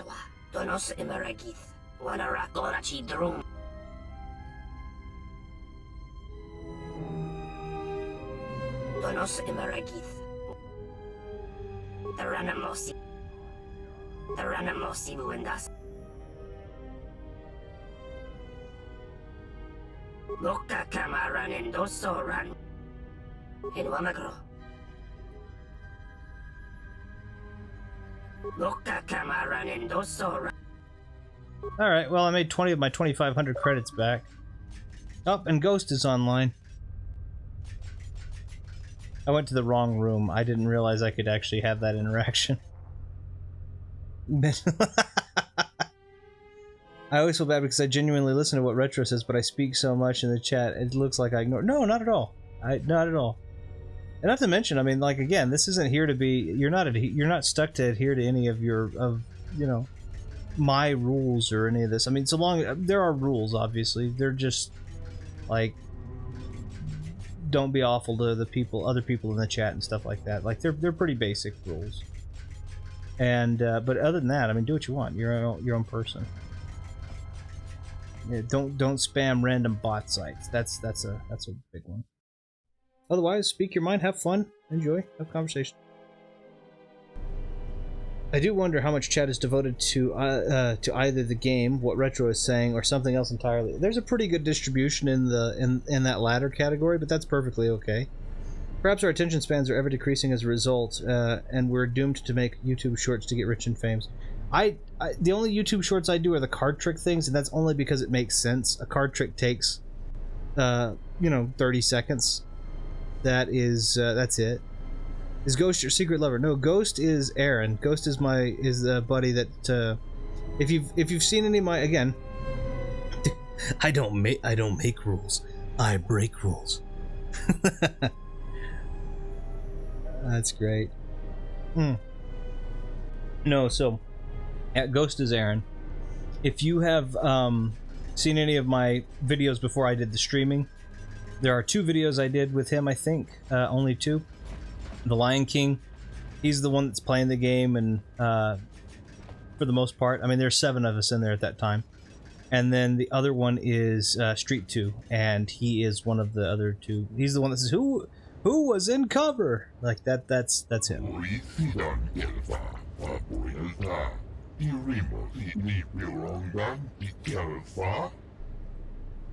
Yeah, I have.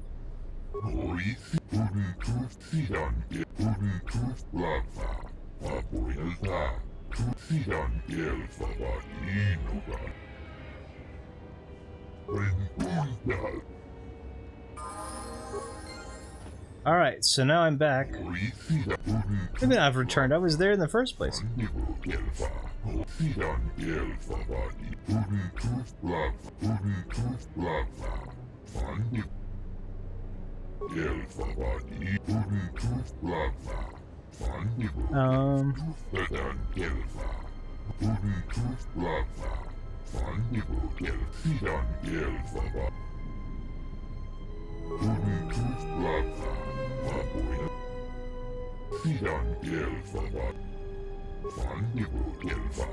Let's see.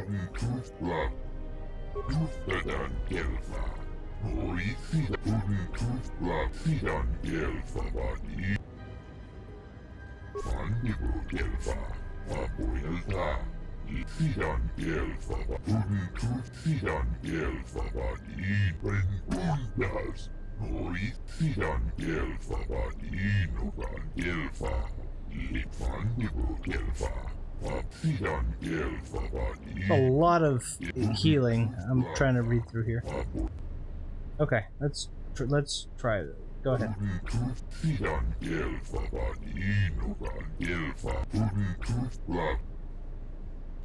Alright, that's something. Get more force points just because I helped his side. That's really good. Okay, sorry. Shorts seem monetizable, but yeah, that's a good point. They are more monetizable because I think the attention span of most people has shrunk as a result of shorts and TikTok and the like. And so it's more digestible for people, but I've also seen where it's become, you know... So again, I only do the card thing. I probably could take snippets and make them more accessible. I could make it so that people could see my, you know, funny moments in the game chat, or something like that in a short. But ultimately, I just do the card trick things because it's It's real easy. In most of my card trick ones, I actually show this one. I actually show, you know, a series of tricks, and it takes me less than a minute usually. So.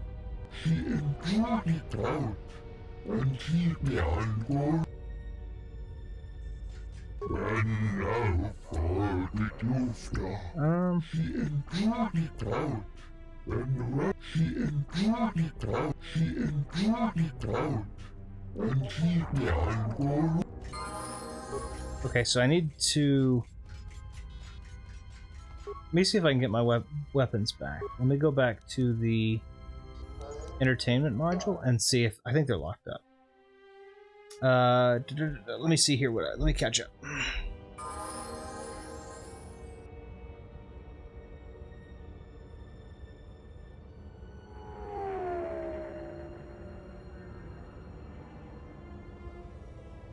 Let's see. You have a TikTok. I need to follow that. I did, but I deleted it. Too addictive for my mental brain. Good decision, though I'm on it very sparingly. Sometimes I forget. I even have TikTok more than I forget I have Facebook. All I have is Twitter and Discord, and you used to have Insta. You have Discord. So a few nights ago, I saw a woman at the bottom of my head.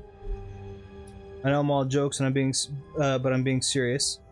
I don't believe in ghosts, though. That was weird. I also don't take drugs. That is unusual.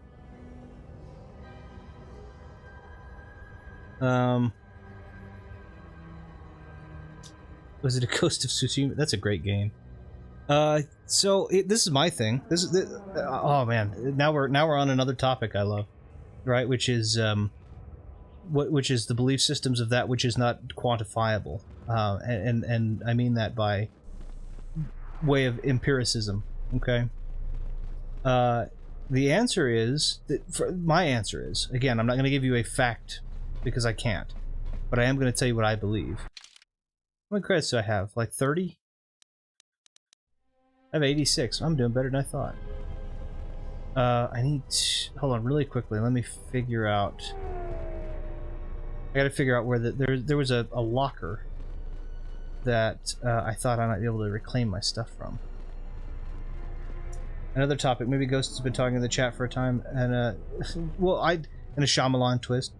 Remember, Retro, we make dual podcasts in the future. My first few topics will be ghosts. How many 10-year-olds could you fight at once? And aliens. If you don't want me to answer, I won't answer. I mean, it's up to you. It's your call, but I can save it for that. But speculations of the ethereal through non-empirical, for reasons of lack of empiricism, I guess, is something I love. What if I'm a ghost? So that's the thing. The first thing is the concept of reality, and the answer to that is that objective reality doesn't technically exist. While objective fact exists, the experience of an empirical fact can still be altered through self-experiences, right? So, for example, this is a good example of this. My brother actually gave me we were talking about this, and he talked about how the sky is empirically blue, and arguably most of us would say that that's the case. But in ancient Greek and Roman texts, the sky is almost never considered blue. It's almost always considered, I think it is in that shuttle dock, it's almost entirely described as either black or wine dark, traditionally something that would make us believe of a dark or a red. Yellow has been used in some instances. And the reason that we assumed that was is because color vision evolution color vision hadn't evolved enough to really keep up with what we have, evolved to discern now, because things are much more niche. Color vision evolved from monochromous vision because of the desire and need to determine ripe from rotten, which was much more difficult to do with just shape. And it just became more complex over the years, right? And there are even people out there that have a fourth,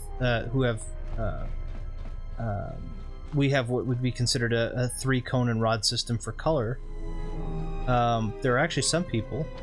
Can I get in? I think I can get into one of these. Something I can help you. Can I have my stuff back? If we knew when he was going to make a shipment, then we could... All that? If that's the size and substance of his usual shipments, it helps All right, everything's here. Take these to Samhan. After that, come back to me and tell me the exchange has been made, and I'll go to the dock module to wait for him. If he won't let you leave until the transaction's completed, go with him. I'll post... I'll be there, don't worry. Okay, cool. I still need my stuff. Sorry, I'm over here on the... I had to make sure I knew what I was doing. If we're ghosts, we better be careful of Ghostbusters. They've been making waves on the media and internet, and I don't want to be on the receiving end of the tech. Yeah? Sky is usually red because of the demon lord Nobu, who traveled to Earth before time began. Crazy fact. You can take all 4 Ghostbusters easily. The 2016 ones, probably. And they say 2 + 2 = 5. No, it's 4, and the sky is blue, and humanity complicates itself. All 4? What about the others besides 4? What's the biggest animal you think you could take in a fight? Good lord. I'll answer that in just a second. So yeah, so that's the thing, is in ancient texts, the sky was almost never described as blue, because it wasn't to those people. It wasn't blue. Can I get into my... I will call up the... One moment. Sir, one moment. I regret to inform you that the Ebon Hawk... Okay, I don't even care at this point. That's... It seems the Ebon Hawk was trapped. In addition, the vessel is not showing up. I'm sorry. That's fine, I just need my... You will find them in one of the security lockers. I'm gonna go through all of them. Okay, thank you. Is the sky blue in a sunset? Existential thoughts on my end. Well, so it was, but that was the thing, is almost all of the texts described it as not blue. They described it as wine dark or black or, you know, some other color. That was traditionally what we would not consider to be blue. And it was their perception because of the evolution of their color vision. But the thing is that we all still have differences, there we are, in our perceptions that are not necessarily scientifically based, right? Firstly, we have perceptions that are altered because of experience. We have perceptions that are altered because of sensitivity. We have anatomical differences that are that way, right? People that are more or less sensitive to things like pain and pleasure. So our ability to experience things and the ways that we experience things, for example, learning. Some people are tactile learners, which is myself, touch. Some people are visual, some people are audible. So all of those things complicate what reality is. So objective reality is a very difficult concept. So my point is that just because you don't believe in a ghost doesn't necessarily mean that that particular plane or experiential that particular experience doesn't exist and can't be experienced by somebody, and that you might have met the requisite conditions in order to do it for that instance. Again, I'm not speculating that ghosts are and aren't. I'm just saying when it's talking about that. Biggest animal I think I could take in a fight. It just depends on what's at stake. If it's just me, I don't know. I honestly have no idea. But if it's threatening my wife or daughter, I don't care. Whatever the size is, it won't be enough for it. If Anna or Z are at stake, it doesn't matter what the size of the animal is. I'll find a way to put it down. If existential thoughts are an animal, then that's my answer. That's more dangerous because there's no physical body to it. The manifestation is what you are. What are the chances that we're all giant worms laying on some platform connected to computers, and those computers are life as we know it? Possible. That's the simulation. That's the nature of the simulation theory, which has actually been a very popular theory. There are a couple of fundamental flaws in the simulation theory, but yeah, that's a really good one. That's very Matrixy. Were you listening to Retro, or were you looking at the woman in the red dress? Look again. Yeah, that's the Matrix again. That's been a really contentious topic for the past year or so now. I looked at the woman in the red dress 10 times out of 10. I'll never be the one. Dang it. What are you trying to tell me? You can dodge. Do you move like they do? There was actually a shootout down the road from me the other day. Oh, that sucks, actually. Yeah, I definitely hope everyone's all right. Tag me and I'll help protect your family. Hey, I would absolutely take the help too. That's also a really awesome offer too, because if it's a big animal, then you're putting a lot at stake. There's a lot of knife crime around here, but rarely guns. There's a lot of crime around here in general. It doesn't really make a difference.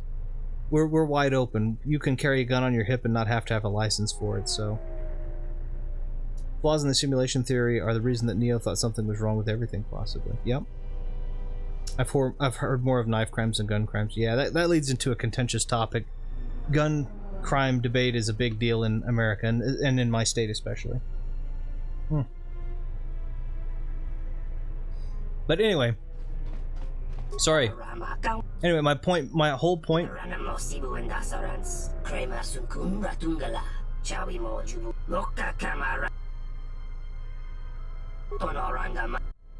Anyway, my point being is that I have a lethal weapon attached to my hip, my right leg. Lethal roundhouse, boys.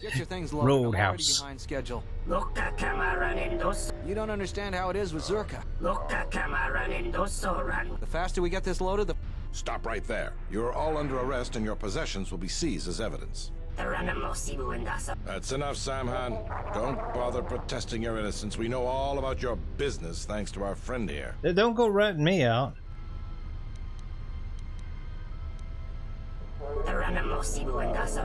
He's got a grenade. Take him down.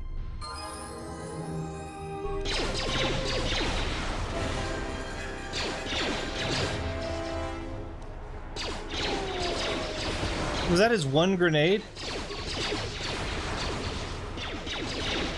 Here, you can have mine.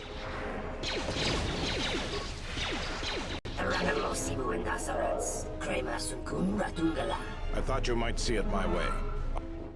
Cool. I've never done that, I don't think. I don't believe in ghosts, but I'm fascinated. I think it's a horror fanatic in me. I think you may be overconfident of your chances, Samhan. We now have evidence of your smuggling operation, and even the Council cannot ignore that. Again, I have you to thank. Without your assistance, it would have been impossible for us to play Samhan. It's like the twist ending in the old point-and-click games where the Gasp, that's the antagonist, had a knife stashed to the attack the... Yeah. Now we can be certain he will be removed. I believe a long... Spoilers, really hadn't played that one. And the Citadel... They're kind of a bit more fascinated by werewolves as well. I partially blame Goosebumps for that, especially werewolf skins. Yeah. His place. I promise to pay you handsomely if you... Now I must attend to my other... How handsomely are you paying me? 500 credits isn't bad. I'll take that. I'm not gonna talk to him. I don't care. So that's another piece, right? I'm not trying to get you... You remember? Are You Afraid of the Dark? Yeah, I remember that. I remember that one. A lot of the horror stuff was really cool too. Are You Afraid of the Dark, though? I didn't think anything was particularly scary about that. Goosebumps had a couple of them that were a little bit more... You had to read into them, though. It wasn't... Excuse me, it wasn't one of those things where it was like, oh, well, you know, this is scary because of this character. It was never for me, at least. It was always a concept that was scarier. There was again, same situation, because I'm not an easily scared person when it doesn't come to anything but time. There was, I can't remember if it was Are You Afraid of the Dark or whatever, but it was one where it was a kid, and then, like, this lady was watching after him. She was an older woman, and she was getting them to drink prunes, I think it was. Eat and drink prunes, I think it was, and it was aging them prematurely. And I was like, I hate that. I hate seeing boys that grew up one day and they were 80 or 90 years old. But then they figured out that eating like baby food, I think, reversed it. And I was like, okay, this is just silly. Oh, he's giving me a discount? Heck yeah. What do you got? Got some Pazak cards? Heck yeah. What kind of Pazak cards do you have? You got a +6? +10? Okay, I'll buy some of these. Buy them all. I'll play, because Pazak's a good money making. It's a good way to make money. Yeah, the swimming pool episode. Yeah, so that guy didn't bother me. The red skeleton faced guy with the kelp hanging off him. He never bothered me. Even though he drowned you, I'm like, I don't care. Drowning's one of the more peaceable ways to go. It's not something I would want to happen, but obviously it's not, and it's not in the top 10 worst. Some of the children's horror shows TV's book could be controversial. In fact, many children of my gen got scared of that stuff, including the dummy Slappy. That's another thing. I've never had and still don't have any fear of ventriloquist dummies or clowns or any of that. Never have. That's never aging has legitimately only been the only fear I had, save from when I was a kid. Now, when I was a little kid, I was afraid of certain types of music because I didn't have a concept on a firm concept or grasp of the concept of cause and effect. And I didn't realize that music accompaniment was not a trigger for an actual event. But specifically Chopin's Death March, every time something bad happened, Chopin's Death March would play. And I was putting cause and effect that if that song played, something bad would happen, versus people are playing that song because something bad happened. And I actually love Chopin, so, you know, I'm obviously well into adulthood and have been for a while. But it's really nice. Over the next couple of years, I want to write, direct a horror film, whether it's just a horror short. It's a dream of mine, and I really want to move towards, I think you should, and I think that, I honestly don't, if you decided to film it, honestly, I think that all of the material and equipment is fairly affordable too. So, if ever you need help with any of the, like, attaining softwares, equipments, etc., and you think I could be of help, let me know. I'd be happy to help you. I don't want to, go into your creative endeavor or anything. I don't want to, like, ask to help write any of that. That would be fair. Not to mention I'm not near as talented as you in that regard, but I can help you acquire at least some stuff. Spiders are my only true fear. Obviously some real-world issue and some of stuff in time passing too. We actually have a little pet spider, a tarantula. She's a pink-toed tarantula. We love... Anna's working to get over arachnophobia. I've always been a fan of spiders. I have no problem with spiders. So, I'm scared of spiders, but nowhere as much as cockroaches. They're more spread out. I've been close to cockroaches. They don't bother me either. Cockroach, actually, to eat or drink cockroach milk is more nutritious than cow milk. I don't recommend doing it, but just because it's definitely a dirty thing if you've just found them in a random dirty place, but. They don't bother me, and honestly, they fascinate me because cockroaches are some of the most difficult things to kill. Like, they can stand radiation poisoning, and they can survive decapitation. How can we be more like that? And of course, chronophobia. I guess that's just a hard. Again, this is the way that I've said this, and I think it's a great way to say it. There's a 99.99% chance that every time I look in the mirror, I won't find a Freddy Krueger or a Jason Voorhees behind me. But there is almost a 99.99% chance that one day I'll look in the mirror and find 98. It looking me right back, and I don't like that. So the thing is not to be afraid of the number, and to make sure that the number doesn't become prohibitive. I want to stay strong and healthy, and I don't care what... If I can do that, then that number won't matter to me. Oh man, I'll 100% be going in that direction. It's a dream of mine. Again, I don't want to offer any services of writing or any. I'm not as talented, and that wouldn't be right. You need to get your creative vision out there. But if you do decide you have a vision for how it will be done, and you need equipment or software or whatever, just let me know. I'll figure out how to get it to you. I know you do. I saw it on Anna's stream and turned off the stream. Oh yeah, the little pink toe's cute. Cockroach milk. What in the chocolate covered? Yeah. Cockroach milk is a real thing. It's the product that comes out of them when you squish them, the gooey stuff. But it is actually supposedly more nutritious by a substantial margin than cow's milk. It's not something, again, that I'm saying go and eat cockroaches, but you can. Many people didn't watch the spiders-themed Doctor Who episode and probably preferred to watch the Spider-Man stuff instead. I have no issue with spiders. I actually think they're cute little buggers, and... most spiders are non-confrontational. Jumping spiders, in fact, specifically the ones that are native to Brazil, show huge promise in that they're intelligent and that they're passive. They can be trained to give high fives. They show advanced hunting technique with multifaceted plans, and they're generally pretty cute. They don't hurt anybody, and they're not interested in biting, and they're always going to try to run if they think you're bigger. So I mean, it's more along the lines of trying to communicate. I think they're great. As I'll be covering in my creative process series, I probably have become more interested in the non-gaming content as well. At least I have a spare channel for that. Hey, non-gaming content is great. Whatever is you're passionate about should be what you pursue. It doesn't matter if that's something that everybody else is named after or not. Like, I'm going to be as supportive of you as I possibly can, and if it happens to be game-related, great, and if it doesn't, then I'm sure we'll find commonality. If not, our friendship is commonality, so don't worry about it. Do your thing. Oh, sorry. If I get to do Lighthouse-style monologue, I'll be up for being in that movie, too. Oh, that's... Willem Dafoe did a phenomenal job delivering the dialogue in that. Been considering making a horror-themed channel where I talk about the genre. Man, I'd be talking for hours. I actually have... That's one of my prized possessions. I actually have one of the originally licensed and cast Dracula rings from the Bela Lugosi era. There aren't very many of them.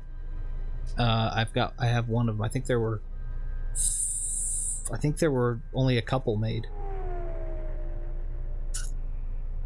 Actually, my trailer video for Meccano's Cards, I'm wearing it on my right hand, but I've replaced it with I've had a friend make a copy for me, and then I've stashed the real one in a safe place. So I'll send you pictures, man. I'll send you pictures shortly after this.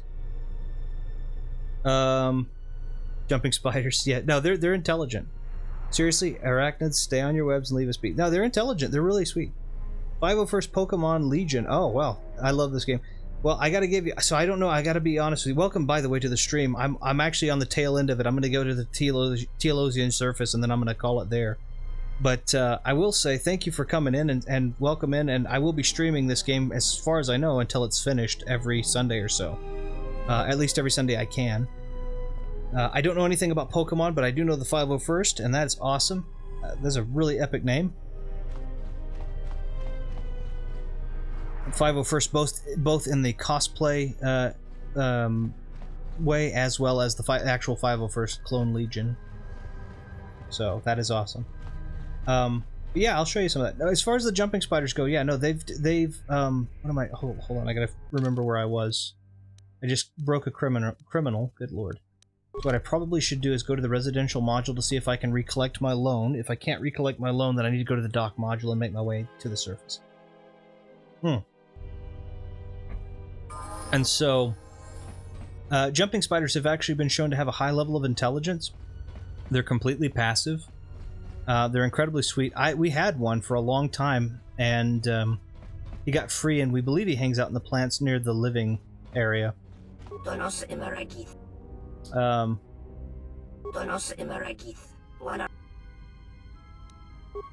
Okay, I don't know what I have to do to...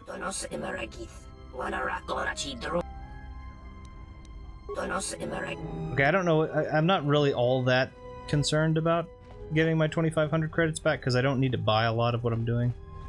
We'll be fine. He got free, so this is why I can't visit you guys.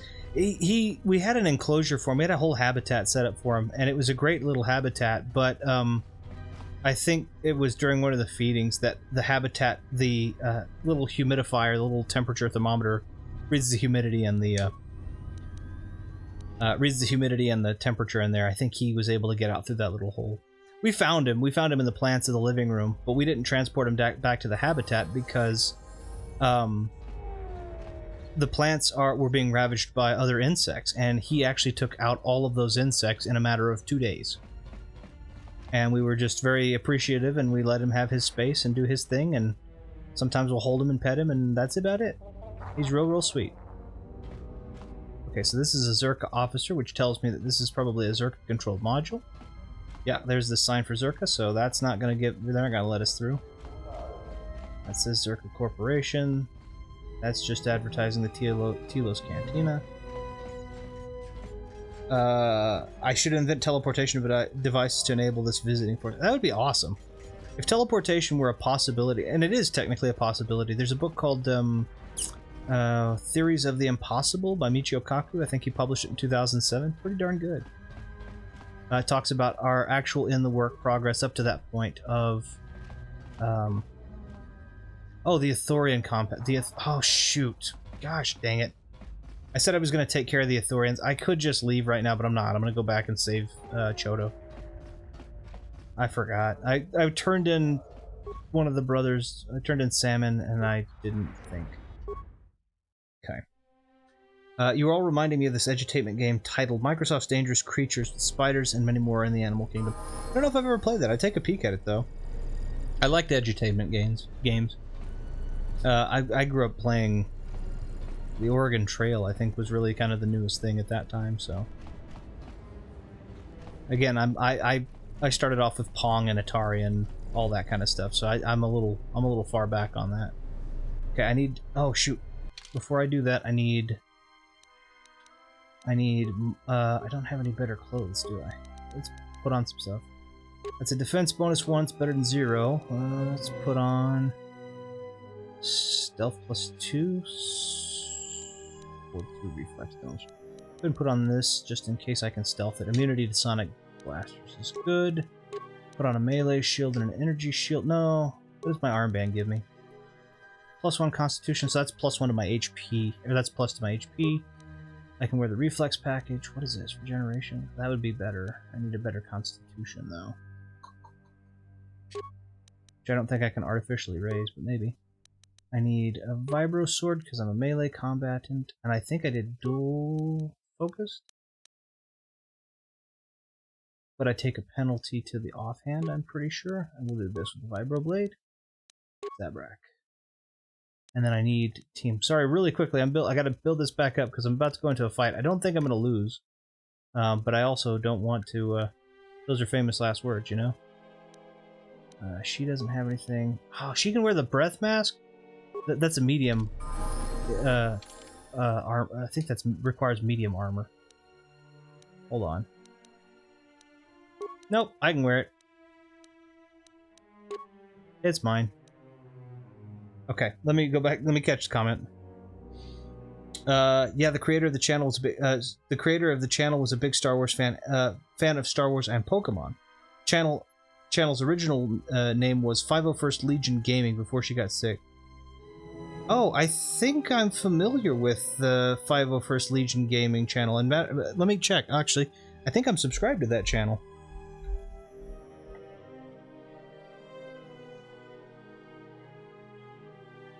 I want to take a peek at this real quick. 1 second, please.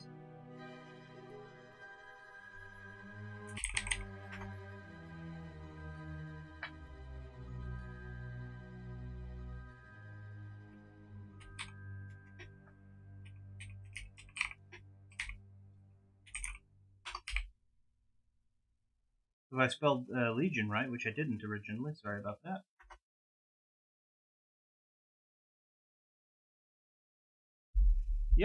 Yeah, I sure am. 501st Pokemon Legion. And again, I don't know anything about Pokemon, but yeah, I'm subscribed to that channel.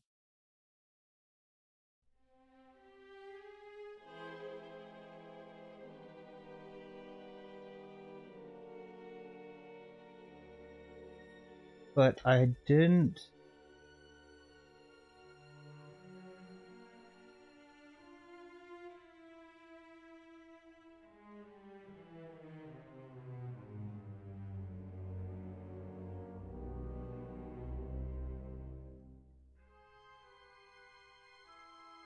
Huh.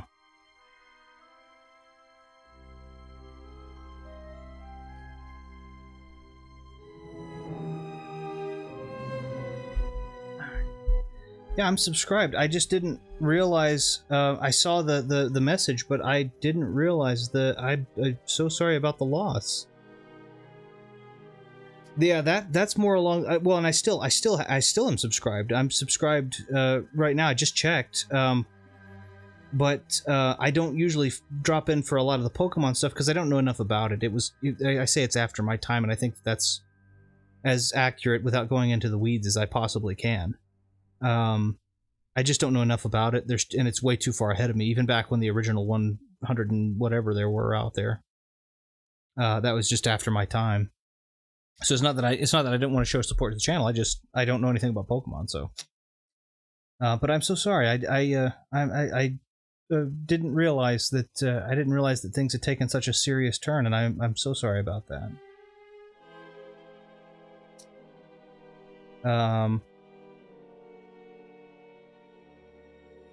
Yeah, I saw. Yeah, I took a look at it. It's called exactly as it is there. 501st Pokemon Legion, and I saw the Yeah, I saw some. I want the Jowl Shake. I'm gonna let you have those. So, but yeah, no, Monster Hunter is something I do know. So, reflex, please. And Star Wars is obviously something I've been a Star Wars fan for over 3 decades. So, at this point, it's something that I love seeing other people that are interested in Star Wars content as well. I'm gonna give her a I'm gonna give her Dexterity +3. That's a really freaking good upgrade. Atten, you get this. You get a Reflex +1. You get the Zerka Gauntlets. You get an Energy Shield. You get a Melee Shield in case you need it. I'm gonna add to your Fortitude. I'm gonna give you a Cardio Regulator. And then I am going to switch out my gloves for Jowl Shake gloves. There we go. We're about to go into a fight, so might as well make it good. Will Zeros is on the tutorial. Not quite that. The idea is, good lord. The idea is that I'll tell you the strategy. I'm sorry, Al. That way I can. I'm fighting all these mercenaries though at the same time too. I say all these. Let me just give him a shock. Hold on. Reach across the room real quick. Get that guy. Okay, he won't be doing well. Reach behind him, get that guy.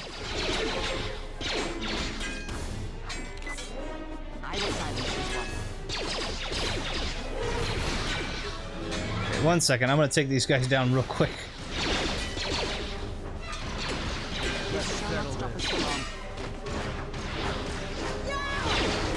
Good lord.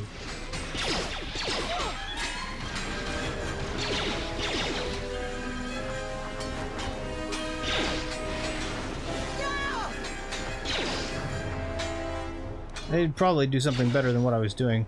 Okay, sorry. Yeah, so there are 3 types of resistance that you can develop on this. There are 3 types of stun that you can have. One is poison damage, which can cause a stun. It causes a temporary stun, and it causes a temporary downtick in your health. The next one is mind affecting, and those mind affecting ones are usually force power related. They can cause temporary stun to you. And then the last one is critical hits, which can also cause temporary stun. You can actually... Who's shooting? You can actually cause... I don't know who's shooting or why, but oh well. You can actually cause... let's see. So I can actually wear the Mandalorian suit. I'm going to do that. I'm going to give him the Ichani one. His rib jacket gives him 4 + 2. Good lord. 7 + 3. I'll go ahead and give him this. His rib jacket's technically better in one way. But anyway, you can find an implant, a headband, and a face mask, or an implant, an armband, and a face, or an implant, a belt, and a face mask. Good lord, that can indemnify all of those. Not indemnify, excuse me, nullify. Let's see. Oh, it's some back and forth there for video. Okay. I should try a poison use playthrough sometimes. I've never actually used poison weapons in the game before. One of the best ones, especially for the first KotOR, is Nagasadow's Poison Blade. You go to Korriban, the first planet, and go into the Nagasadow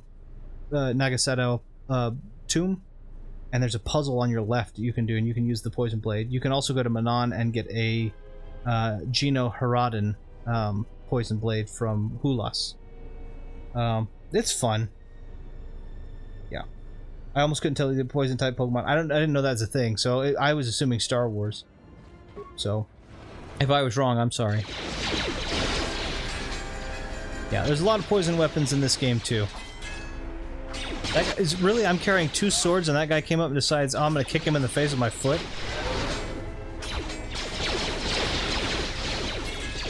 Okay, so ideally, I'm gonna actually have to take this armor off because I can't use Force Shock with this particular... Okay, well, fine. I can't actually use my Force Power because it's got metal in it.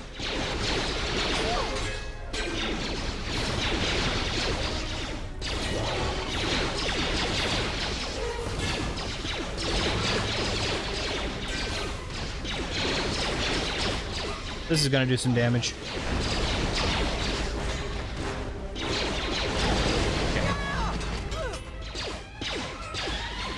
Okay, I'm going to exploit the level up system to get a full boost in health. I'm going to upgrade my wisdom since I'm a consular. I get 3 points, all in class skills. I get a force power. Do I get a second level, or do I have to meander around with the first levels again? And the answer is the latter, thanks to me. Okay, well, let's do... I really want to do Drain Life. I can get Heal, but I'm not going to be able to use it when I go Dark Side, so let's do Fear. Won't affect any droids, but that'll be fine. That'll do. Having played KotOR 1, I did use Poison Weapon a few times and found them ideal. They are awesome. Poison weaponry is incredibly effective, and if you're a 2-weapons fighter and you use a balanced poison weapon, which I believe Nagasadow's Poison Blade is, in the offhand, it's a great supplement to a lightsaber.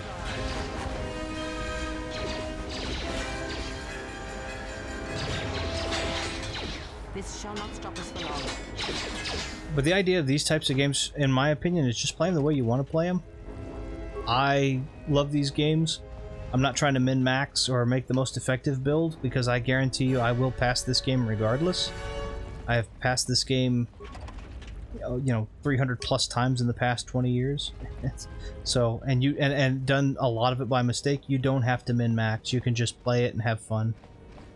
Okay, I know we're going to get a speech, but I am going to change out of my armor. This is the benefit of having a Jedi robe. My clothing, Jedi robe will give you some defense, and you can use all your force powers. Whereas the armors, you can't use force shock, or some of the other powers too. So, can I give you, what is better, this one or yeah? Okay, better defense, worse, let's give you this one. Better defense, but less dexterity. That's okay, because I gave you a plus. Well, okay, we'll do that. I am not wearing Jedi robes, by the way. This is just considered clothing. So, no bonuses. Proper passkey. Oh, that's right, in the plant room. That's where Moses said he was. I gotta go over there. Come on.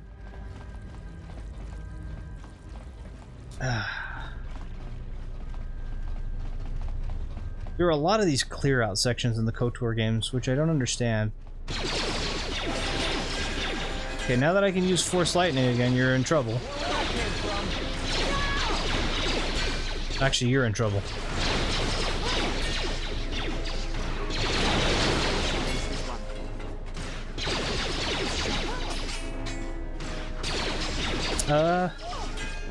Yeah, there's a lot of these clear-out sections, which I don't think are done for padding purposes. But the idea is you just go into a room and you have to clear the whole thing out.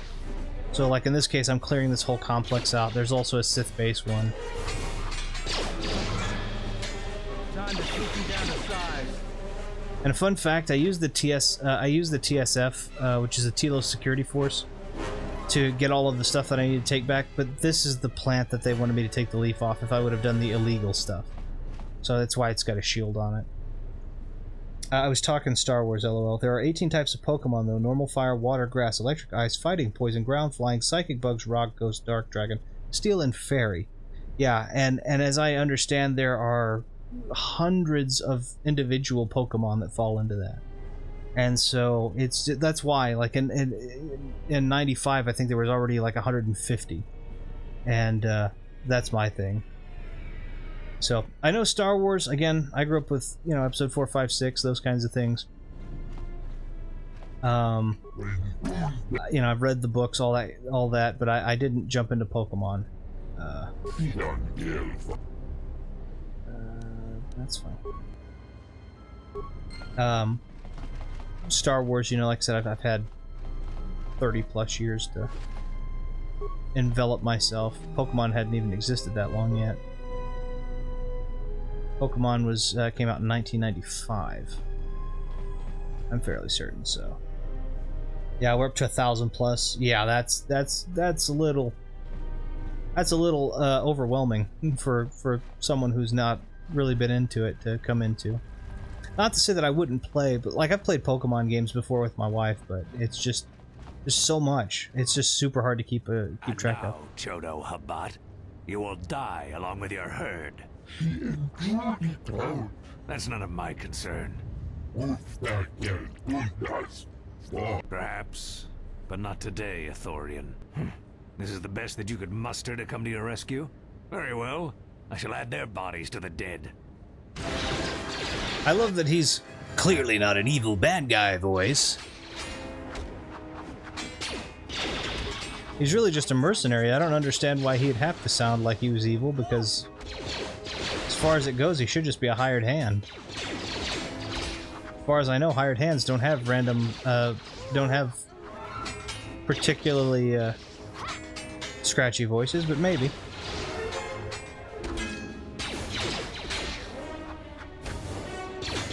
She's doing better than she should be doing.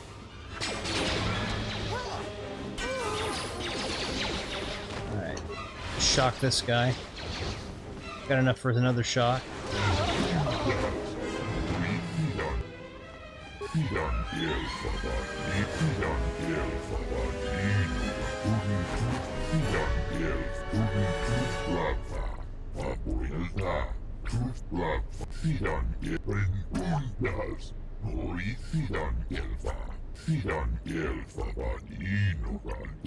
Yeah, that's fine.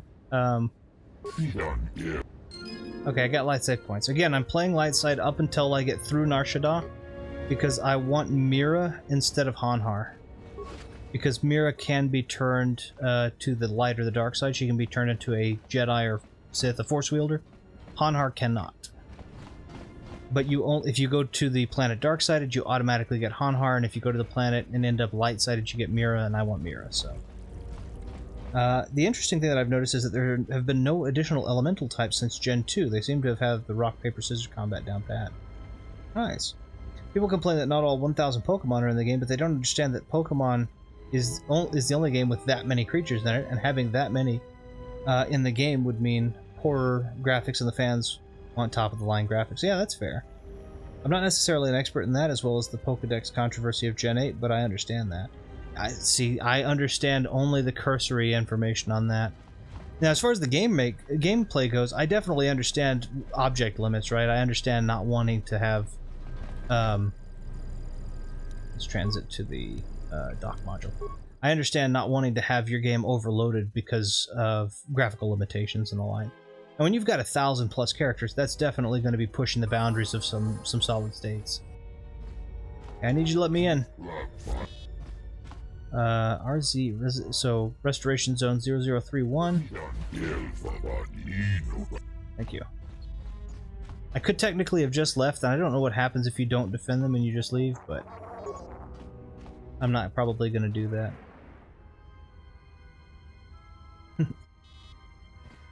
What happened? Yeah, I understand that, but the terminal... There we go, that's what I was wanting. We've intimidated Ash away with 1,000+ Pokemon. No, it's... what time is it here? Oh, it's 17:30, so where he is, it's getting close to midnight, so... He may have decided to go to bed, or he may just have decided to start writing on that horror film, who knows. Either way,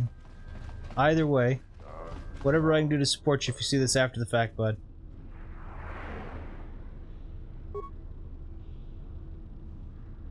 This is Admiral Seed of the Sojourn. Welcome to Telos, Admiral. This is Lieutenant Gren of the Telos Security Force. We've been expecting you for some time now. We were unavoidably detained on our way here. I hope it hasn't caused too large of a problem. Only a minor inconvenience, Admiral. We were happy to be of assistance. I think I'm you'll be less here. happy I'm when behind, you hear what Vinny. I have to say next, Admiral. What is it? The witness from the Paragus incident escaped the station. We're not sure how he managed it, but we're trying to recover him. I see. Don't concern yourself with it too much, Lieutenant. The Republic had decided to not detain the exile anyways. The exile? Then... However, I expect that these security failings will be seen to and fixed, Lieutenant. We're on them right now, Admiral. I'm uploading your approach vector to you now. Gren out. We had an admiral, that's a pretty darn big deal. Let's see.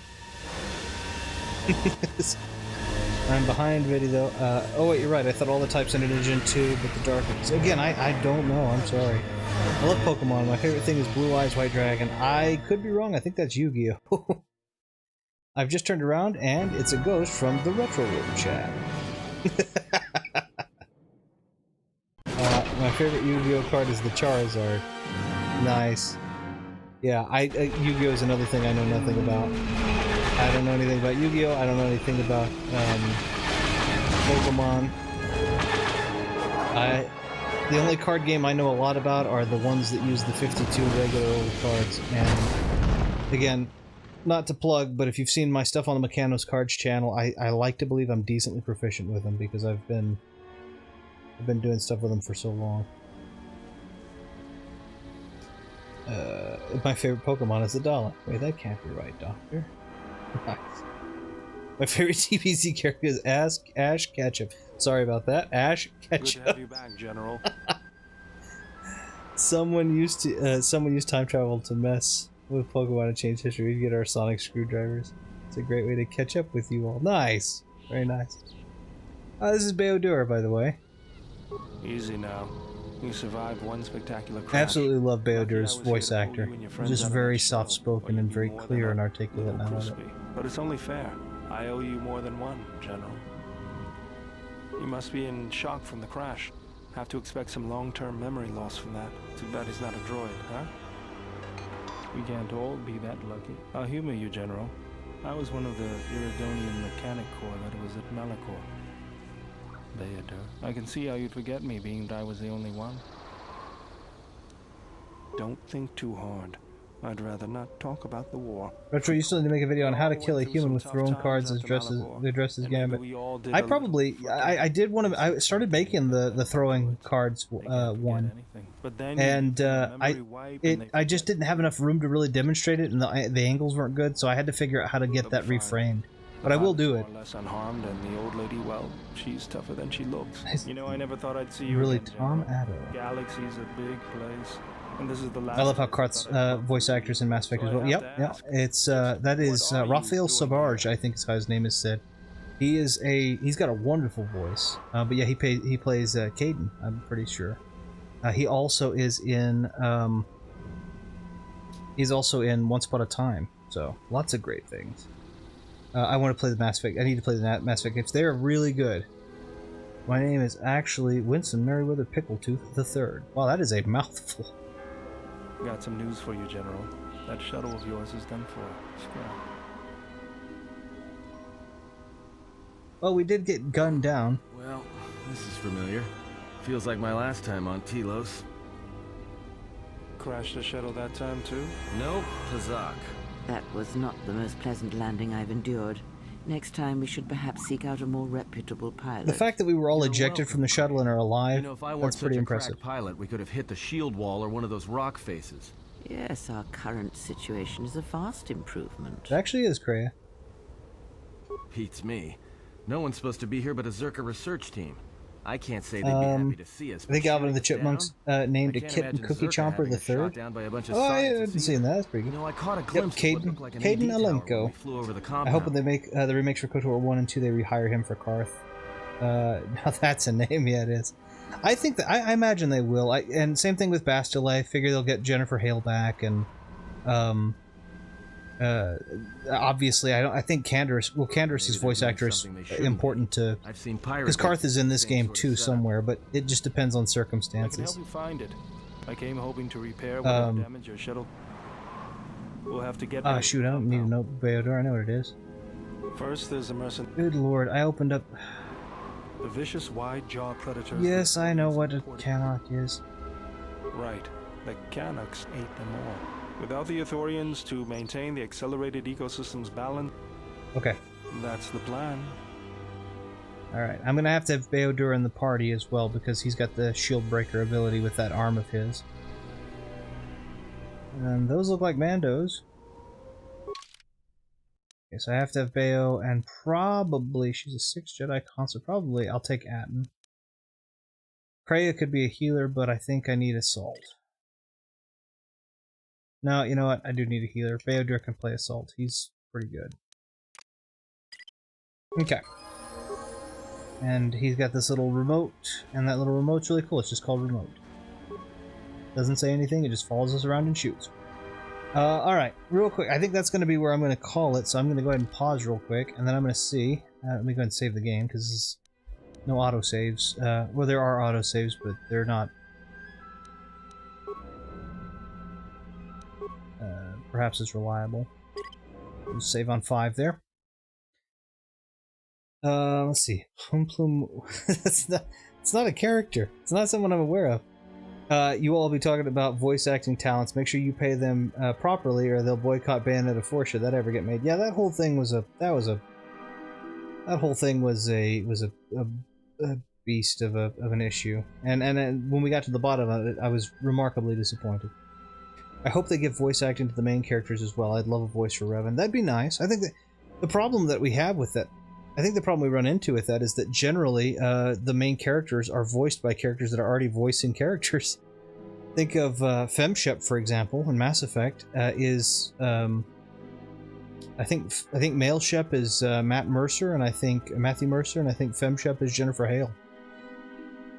And I imagine that they would adopt the same thing, except for Jennifer Hale's already playing Bastila Shan, so it's like, well... But that would be really cool. And I would love to see it, and I'm super excited for the new version to come out, and I'm happy that they've got a new writer, or they're getting new writers for it. I think they'll do it great justice. I don't think there's really any need to go any more in-depth with it than they already have, But anyway, I think I'm going to call it. This has been a pretty long stream. It's almost at the 4-hour mark, and so I think I'm going to go ahead and call it here. We are on the Teolosian surface, so we're past tutorial area 1 and 2. Now we're actually kind of starting to get into less tutorial, more story-driven area, and eventually we'll end up getting to change and choose our planets. So we're getting to the more exciting parts of things, and I'll get to explain some more of the lore as we go along, but for now, also, fun fact, if I haven't mentioned it before, Mitra Surik is the canon name. That's the actual name of the main character from this plot, although Mitra was canonically a female. So we are playing this a little weird, because we are playing male. I'm a male, so it's an easier proxy for me. Yep, our fear of time has to end here. Cheers, Retro, and all chat.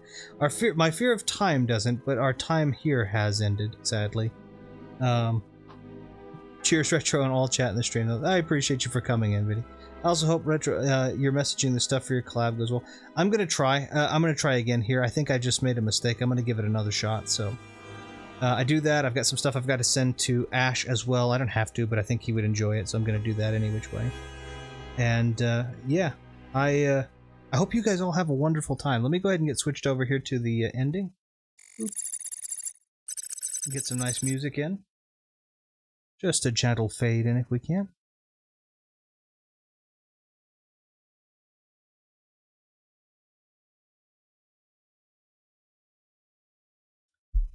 Make sure my music is even going. It's not right now.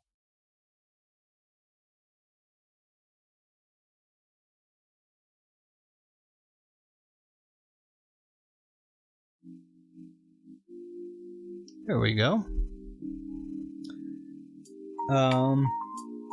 My time not has fear ended.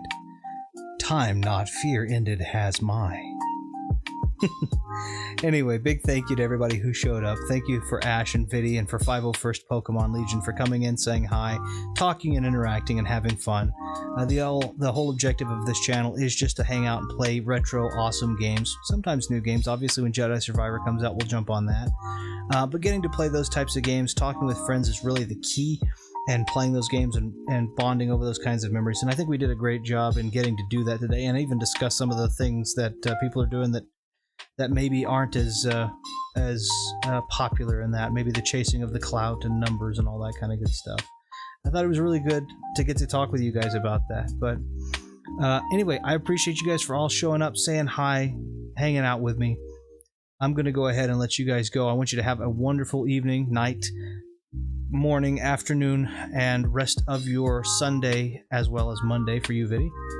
And we'll see you guys next weekend.